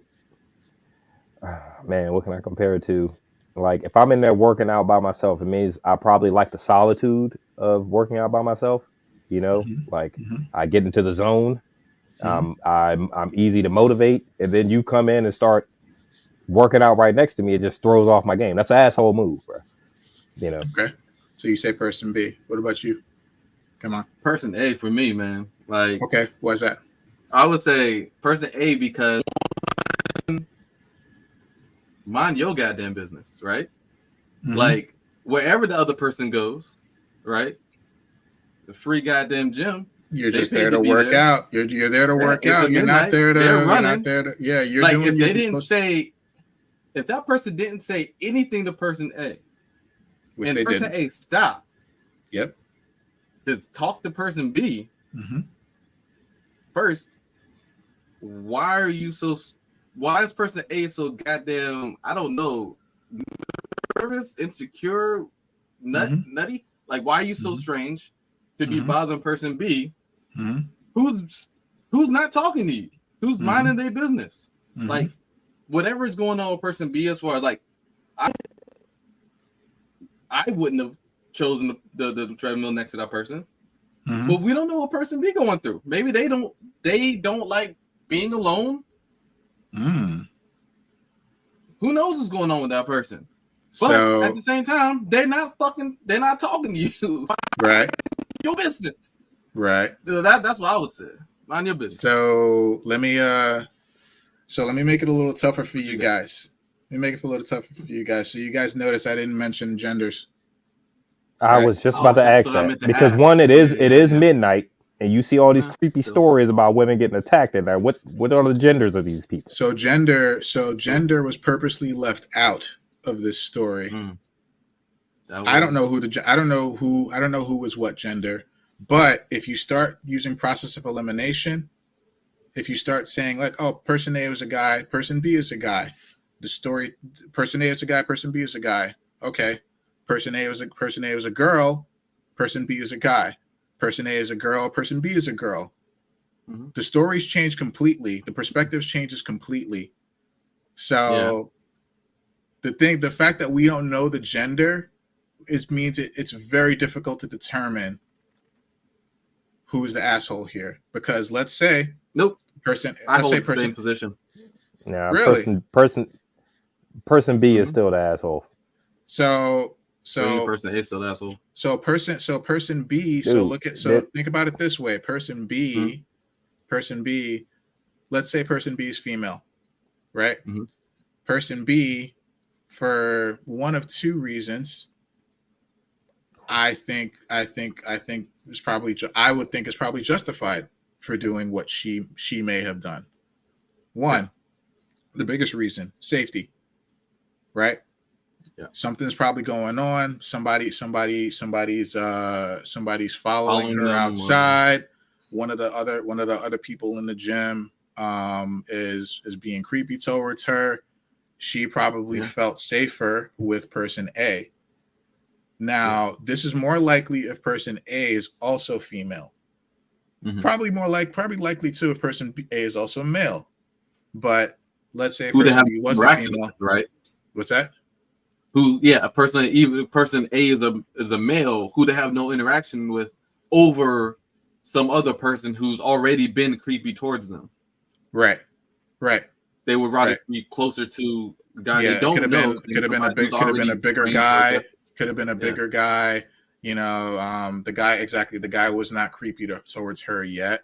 But like, I think you almost brought up, like, there are some horror stories of, like, it's like women. There was one recently, Women feel safer, safety in numbers, right? Like safety in numbers. And so we don't know if that was the situation or what could have been going on. The second reason, I saw a crazy video of this guy like attacking this girl in the gym, and she was working out by herself, came in the gym, tried to snatch her up and drag her out the gym. Damn. Fuck, really? Shit. Are things that bad, dude? Yeah. They had to shit off security camera, everything. Some people are just that's true. That's true. Yeah. The second reason why person B, male or female, could have done what they did was because maybe they have a favorite treadmill, right? Maybe that's their preferred treadmill, right? I don't want to hear that. You don't own the treadmills there, right? Like no one owns the treadmills there, but maybe the person has a favorite treadmill. Just so happens that person A was running next to their favorite treadmill. So they go on their favorite treadmill, assuming that person A was gonna, like you said, Kaiman, just keep on running, keep working out, focus on what you're doing at the gym, right? So wait a minute. What if person A was using person B's favorite treadmill? Then would person B have waited till he finished, or you would have just picked another one? You know what I'm saying? Assume it's a he. You have to if there's 10 treadmills in there and you come stand on the workout on the treadmill right next to me, I'm sorry, I'm going to think that's a little weird. You know what I'm saying? If I'm on the 6th treadmill in, and you walk past 5 unused treadmills, that's what you would do. Bruh, that's what you would think. It's just weird. Y'all got to admit, if you was in okay, I know this is kind of a graphic example, all right? We go in the bathroom. There's 4 stalls. 1, 2, 3, 4. Bathroom. Juice. We already know. There's a social rule. Juice. You gotta take one in between. You gotta go, bruh. And I come in there and sit at the drawer right next to you. So now you going at the last one. I'm going at the one right next to you. You see my feet over there struggling too. Am I the asshole or you the asshole? You pick my favorite stall. That's my favorite stall. Here's what I won't do. I won't get out the bathroom and knock on your stall. Like, why are you hell nah. But you're gonna be irritated though. You're gonna be irritated, bro. But like, so like, when you see my feet twisting towards each other with my shoes and shit. So I think people in general on some level get annoyed, right? Because everybody has their own personal space bubble, right? I think people would get annoyed, but like, I don't know if people should get so annoyed to the point to say anything, but then again, it could also be a person A thing that person A felt unsafe by person B coming to work, to run on the treadmill next to them. So I think gender plays a huge part in why, and also why it was left out.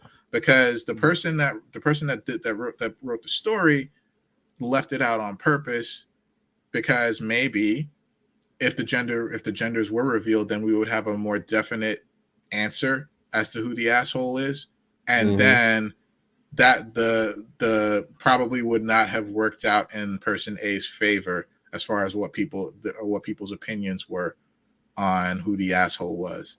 So they purposely left the gender out. So this genderless one is kind of tough because you can't really. Yeah, they're both I think they're both justified in some way, but they're also both assholes in their own way. So it's kind of like both the asshole or no one's the asshole in this situation. No. But person A is more of an asshole because of them feeling the need to say something. Because I'm kind of with you. I'm kind of with you. I'm kind of with you, Kaimon. I'm kind of with you, Kaimon. It's skewed more towards person A being an asshole because they felt the need to say something to person B, but they don't know what person B. Person B was minding their business. They didn't say shit to them. But if person A is in there working out, minding a business, right? And person B comes in and goes right next to them, that's not a little weird? That is a violation. Of course it's weird. Like space. I said, everybody has their own personal bubble that they don't. I can see if there were no other. I can see if there were no other. There were no other treadmills available. But there were. But person B, all person B did was do something that all people who want to go on a treadmill do. They just happen to do it next to this person. And yes, the time of day matters because it was after midnight at this point, right? So that's kind of weird. That's very weird. If person B, it stops there. It stops there. There's nothing. There's no other offense. Right? You might be an asshole. Person B is an asshole, bro. If I was sitting on a bus and somebody came and sat right next to me and there's 10 other open seats, are you an asshole for sitting right next to me? Probably, because you could have sat anywhere. But it could be for the same reason. If it was it's just, again, gender. If it was a girl that sat next to you, if it was a beautiful woman that sat next to you, you wouldn't say shit. You wouldn't say That's shit. Not fair. That's not fair. Hey. In fact, you might be the one to say something. This is not fair, bro. This is one of the reasons why but this is one of the reasons why gender was left out, because we would have a more. Why you send your beautiful ass next to me? Yeah, your beautiful ass up. You wouldn't say Somebody shit. ask your pretty ass to sit here. Like Monica Rambeau came and sat next to me. Like the most beautiful woman you've ever seen sat right next to you, and there were 10 other chairs open. Right? Get your pretty ass away from me. No, it's like that's why gender in the situation matters a lot, and that's why I think it was purposely left out, because the person didn't want all these people probably to think they were the asshole, so they left it all. Like genderless. So let's say, and just to clarify who the asshole was, let's say that they moved, right? The person says something, why you following me, or why you whatever on the treadmill, that's me, whatever, and then they leave and they go on another treadmill. Now, if the person B moved again, yes, that's okay. To them. That's asshole behavior. It switches back. Yeah, then B is the asshole. That verifies that B is the asshole. Right? Yes, of course. Right. Also, initially you can't initially determine B is an asshole based on their initial behavior.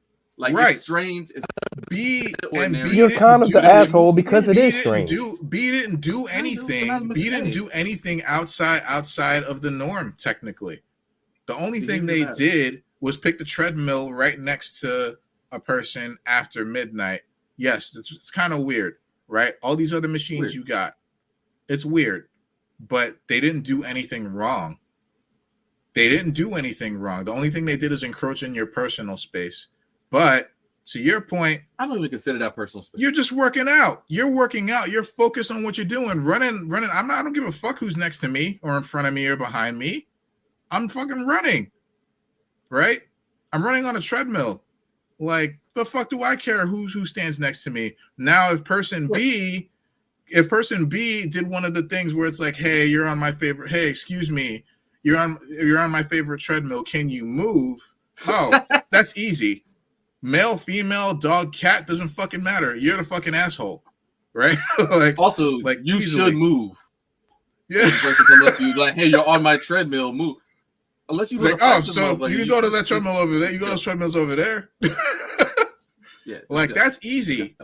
But person B didn't do anything wrong. They didn't do anything outside of the norm. So that's why it's a little more difficult to determine. And that's where we start to look at other details. Gender. Personal space, though. So I'm under the impression that your personal space is within the arm rails of that treadmill, right? If you run on the treadmill, then you got guardrails and everything all around. Some people have bigger personal space bubbles. Some people think like does in this case expand on how alone you are. Yes. Does it yes. expand? Totally. Yeah. I don't know if it expands on how alone you are, but I think it expands based on other details like the time of day. Time of day and how crowded the place is. The fact that the place was empty and it was only those two in there is why. No, it wasn't just those two. It wasn't just those two. There were other people in there too. There were like 3 or 4. So there was nobody else on the treadmills. Nobody else on the treadmills, but so the other machines.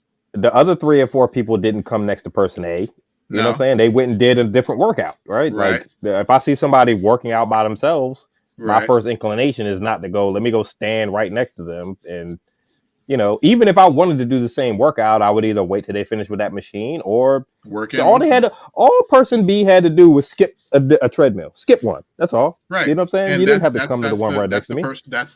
That could be considered a personal space bubble, right? One treadmill between, right? Like a person. That's it.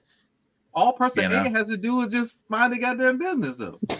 no, it's 10 treadmills in there. I'm using the 7th. You got to come to the 6th. Like, damn, why don't you go to treadmill number 1? But that's my favorite one.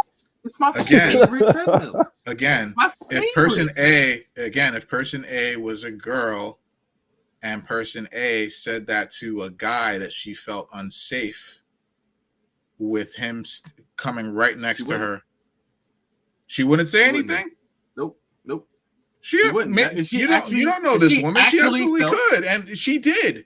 Or she. Okay. If it was a girl. Generalizing. She could have. I don't think most well-adjusted people, like maybe she's the nut and she feels some kind of way about the guy running next to her. Sure. I think I don't think she's the well-adjusted one. I think that if she felt some kind of way about this guy running next to her, and she felt threatened, I think the normal reaction is to not say anything and just move. Is to not say anything and just move. But the fact that she said something, like if she didn't say anything, I would say, hey, B is the asshole for being there, but whatever, right? But the fact that she was, I don't know, if it was bold enough to be like, hey, why don't not even just to be like, I don't like you running next to me and leave, but it'll be like, why are you running next to me? Like engaging with this person, who you were threatened by. Like, I don't know, just move. Like, just go somewhere else. If they move again, then you have a problem. You see that shit, but don't just initially come out that joint. Like initially, I don't know, hostile. But again, let's say and I agree with you. But let's say this was a woman. This is I think you're still saying what you would do or what you think you would do in that situation. This person, we don't know, we don't know who this person was. If person B was a woman and it was another woman saying that to another woman, the story completely changes, right? Like that dynamic completely changes. Right? I don't think so, except for the danger factor. Well, except for the danger factor. But yeah. I think B could still be the asshole for choosing the machine right next to me. Hey, so that's like, come on, bro. Bro, if I'm sitting at the front, if I'm sitting on a bus and there's 20 empty seats around me, this is a good one, Frank. That's a good job. I told you before the call. It's tough. It's tough. Beautiful. All right. We've been debating this shit for 25 minutes so far, man. This is definitely a good one. If I was on a bus and the bus was empty, there's a bunch of open seats, and you came and sat directly at the seat next to me, that's an asshole move, bro. What if it Like, I wasn't don't me? know you. We're not What friends. if it wasn't me? I don't care if it was What a if it woman was- or a guy. What Like, if it was the you most could have picked beautiful another woman that seat. you've ever seen in your entire Still life? an asshole move. Or it's still Still an an asshole move. What Or if, was the most beautiful what woman if- running next to you on a I treadmill? personally, What if the I beautiful personally would woman- think that she had some other kind of motivation to come to. Like, what? Yes. Like, what do you? Why would you pick the seat directly next to me? Like, what are your intentions here? What if this is Safety. the day? This is the day, right? This is the day. Is it- Everything is it- is is it on point. Monica The stars Rambeau? aligned. It's your Is turn. Monica Rambeau sitting next to me? Yeah, Man? 'Cause it's- I might she sits not next have to a you. problem with it. She sits next to you, and you say, "Hey, you got to get your pretty ass up. You got to get your pretty ass up and get the fuck out of here. There's so many I'm other kinda- goddamn seats. You need to go sit by yourself." You wouldn't say I'm kind of any of that. I'm kind of with you guys. Like, person A is a second tier asshole because they could have just moved. You could have just moved to another machine. You know what I'm saying? Yeah. You didn't have Yeah, to they say could've had a anything. But problem with person B is the initial asshole. It's like Chris Rock. Chris Rock is But the they didn't initial do asshole. anything wrong. They didn't do anything wrong except affect this other But person Will A's Smith bubble. was the That's bigger it. asshole. Okay, but it was in response to Chris Rock's initial assholeness. Okay, so like he just responded, you know. It's a So scale. yeah, It's a scale. person A, you know, It's a scale. can be an asshole for saying something because person B didn't do anything wrong, but person B didn't have to come directly next to me. You know what I'm saying? You started it. So Again, but there's those other details. We don't know if person B was a woman and person B wanted to feel safer because she was in danger of some kind. it She does felt like change. she was in Yeah. danger of some kind. It changes. You switch the genders up, it changes. It only and I'm not really saying it's changes black if and white. I'm not saying it's as black and white as that, right? Like, of course, there's it outliers. here, only but, really like, changes if person A was a woman. Because if person A was a man and a woman came in, the woman would kind of still be an asshole for coming to the machine. If person A was a man and another man came in, you'd still be an asshole. So if person A was a woman and then person B came in as a man by himself, then that would be that's when it really changes. So we haven't even gone into sexual preference here, right? Mm. Man, woman, right? Sexual Right. preference, it's all good. So Because person A, It's tough. because person B, It's tough. person B, it could have been a woman. Person A could have been a woman, but person B could have been a gay man. You know, he still would have Yeah, been sure. an asshole for coming at the machine right next to me. Doesn't mean he had any sexual or endangerment. You know, we wasn't going to endanger her. No, She I'm just talking about but preference. I'm just talking but about she would just be the preference, that's asshole all. for saying shit to him. She would. Yes. But what if it I was a agree. straight- I would just go to another machine. Just go to another machine. Shut the fuck up. But what if Shut it up. was? What if it was? For the record, I felt that person A is the asshole here. But but that's just me, right? Like that's because I agree with you. Like they didn't need to say anything. They should have just moved. But like, But you think person about A it, was though. minding their own goddamn business, and So person is B person came B. into their own So is space. person B. No, Their you favorite involved treadmill. yourself in my Person B. business. You Person involved B- yourself in my business person when you B- came in my personal Person space. Person B is guilty of going to their favorite treadmill, maybe, possibly. Maybe. No. Your How favorite dare treadmill was person being A occupied go at to that the moment. treadmill next to their favorite No. person treadmill. If I'm in the middle, if there's 11 treadmills, There if was there's 6 treadmills, and I'm So- in the one in It's the a middle, lucky treadmill. you could have went to the one on the left or the right. You didn't have to come at the one right next to me. So there's another. You small were an asshole detail- first. There's another small detail that I left out. It's actually not really important at all, but like, the person said that it wasn't that that person B wanted to be like near a TV because there are TVs spread out all over. So they could have easily picked another treadmill that was in front of another TV. All the TVs were showing the same thing. So it wasn't like, Oh. you know, I was That about to was ask, the like, are reason. they showing the same thing? yeah, they're showing the same thing, right? Like, so it wasn't that like, you You're know, watching at a midnight TV in the gym.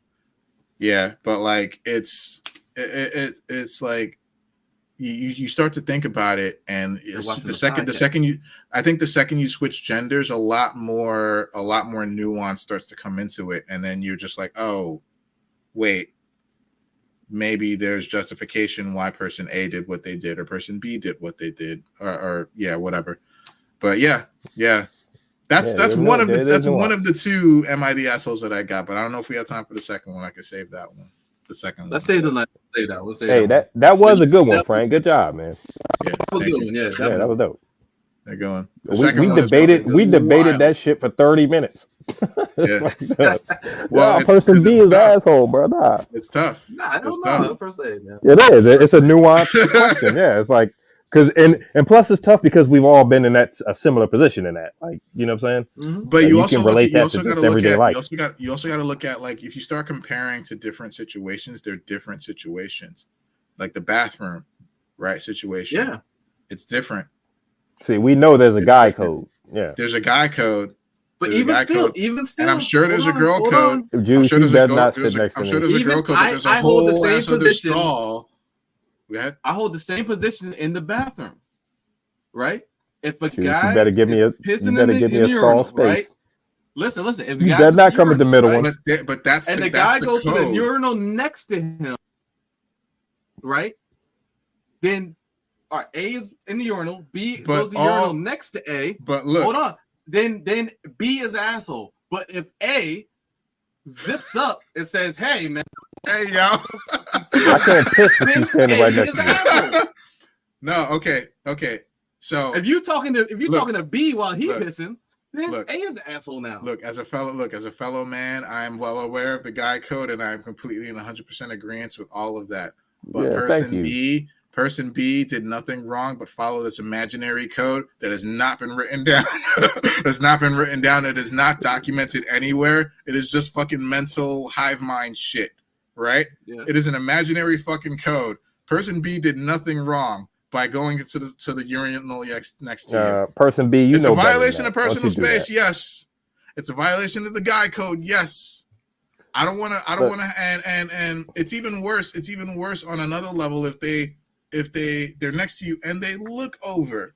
Yeah, dude, don't start talking to me while I got my Johnson in my hand, bro. You Like, look come straight on, man. up or down, right? Like, wait till we finish, bro. I'll talk to you at the sink. Even if I'm 5 urinals away from you, straight up or down, right? You don't fucking look to the side. But person B did nothing wrong. Like, what you doing? Person B did nothing wrong. They didn't do anything wrong. So I'll talk to you at the sink when we washing our hands, bro. Don't talk to me right now. My amendment. If person in the urinal and person B goes next to him to piss in the next urinal, and you're person already B an asshole. looks at person A. Don't even talk to me. What if person A says something? Asshole, no matter what happens. Even if person A hands says down something, and shit. No matter what happens, person B imaginary is code. It's an imaginary fucking hive mind though. code. It's an imaginary code, dog. If he's pissing, there's nothing documented. He looks. There is nothing documented. Legality. You're talking. Well, especially if you. There's nothing documented. Correct. But there is a God code that says you cannot look at the dude next to you in the urinal. It's Dude, hive especially mind shit, dog. And if B looks at person B, and if he holds gaze for more than 2 seconds, sorry, whatever happens next, person B is an asshole. He started the shit. No. Okay. Started the fight. Okay, what if this is kind of a crazy not a hypothetical, but this is a real situation. Crowded men's room, right? Mm-hmm. And the only urinal available is in between two dudes. Okay, then that's fine. That's when the code goes out. Yeah, that's when code goes out. This imaginary code that we all made up over generations. Nobody's gonna wait. Nobody's gonna wait to piss because there's into the bathroom between two big niggas, right? Yeah, I'm going. The only thing you can do, look at either of them, right? And the only thing you can do in that situation is fart, bro. That's the only thing you don't do that, man. There's too many people in here. It's hot. You know what I'm saying? Like, don't let that joint slip out, man. You better clench that up. Right? Like, don't even. I object. Yeah, you should let that loud jaw go in between two big dudes. Never know in between two big dudes, huh? Well, you can't control the volume. What if it's a loud joke? You know what I'm saying? That's the best time. They'll never figure it out. Hell no. You gotta look around too. Who the fuck was that? You turn around like Jim Carrey. It was me. Like, look, again. Just devil's Liar, advocate. liar. Person B didn't do anything wrong. Hey, Person B didn't do Jim. anything. In both scenarios, person B didn't do anything wrong. Hey, But Jim Carrey like you farted said, like a mug in person that A, elevator. Unless he makes eye contact. a person A, unless okay, but if the person B doesn't make eye contact, if person A feels the need to say something, person A is an asshole. True. But Yeah, I because don't even you're care, focused on dog. what you're doing, Initially, but it's a different it comes down to situation. who This is initiates the communication. bathroom. This is the bathroom where genitals are out, right? And Dude, I got my Johnson. It's not exactly a I got my sanitary Johnson space. in my hand, bro. Don't look at me. You know what I mean? Wait. I think actually I applies to the gym treadmill as well. Wait, say it again. Eye contact. It's a. Oh yeah. Oh, yeah, Who definitely initiates communication? Whoever initiates communication is the asshole. Not Not technically. Not necessarily. Not necessarily. No, at the Not gym, if necessarily. you're running on a treadmill, if you're running, all right. My scenario. Gender. A Gender. is running. Gender. B, Gender. Nah, I don't think so. Put it into consideration. Gender. Okay, Yeah, hold on. nah. Maybe you're right. I think that matters. Let me think. Because All there were fine. If open it's two treadmills women, other places. Hold on. If it's two women, right, and they make eye contact and they hold for 2 seconds or whatever, then it's fine. I guess whoever says something first verbally or complains, if A comes in and is like, hey, why are you right next to me? Then A is asshole. If it's two guys, right, two straight guys, and they're right, and they minding their business, and A has got a problem with B being next to him, right, and that's fine. And A says something, it's the A is the asshole. But if B makes eye contact with A while running on the treadmill, then B is the asshole. Not. In this situation, no. B is already the asshole for coming at this treadmill right next to me. There is no eye contact made.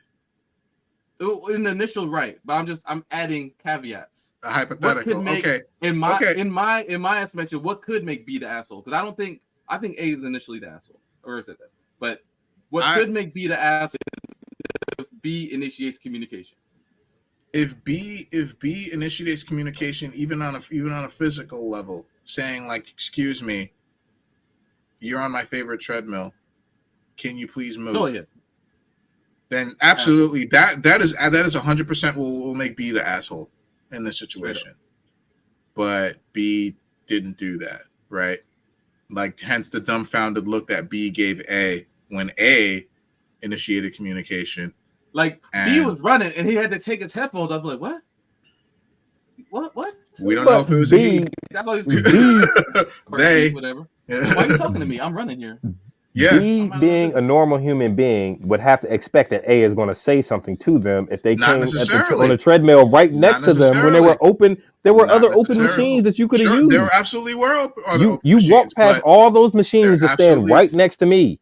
But you have to expect I'm going to say something or look at you. You got to understand the average person, male or female, the average person, I would say like 8 out of 10 people will not say anything. They would just move. If they were person A, most of them wouldn't even move.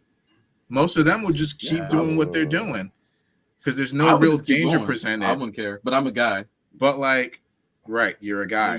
Yeah, you're right. Men don't think the same ways about those things. Yeah, but you're a guy. Like most people, wouldn't say anything for fear of conflict or whatever. I don't know. But a lot of people wouldn't say anything. But there are some people that would, and in this case, most people would just move if they felt that strongly about person B doing literally nothing wrong, except invading their own personal bubble that they've established in their own mind. Then they would just get up and move. They would stop and move. And that's what person A did after initiating contact with person B. So again, it's tough. It was left out on purpose, I think, for this very reason. Yeah. Right. That makes to make it not so clear. So Yeah. Yeah, it was. That was a good one, man. The second one is fucking wild. But Oh man, we can save it. We can save it. Yeah, it's midnight. Goddamn it. He's Yeah. got work I know, tomorrow. right? Man. All right, fellas. Oh yeah, man. It's been a good cast, man. It's a good one, man. I swear we can never Yeah. stay within Yeah. strict time limits, bro. We can't. It's Bro, impossible. we're at 3 hours and 14 minutes. Mm-hmm. We can never do it, man.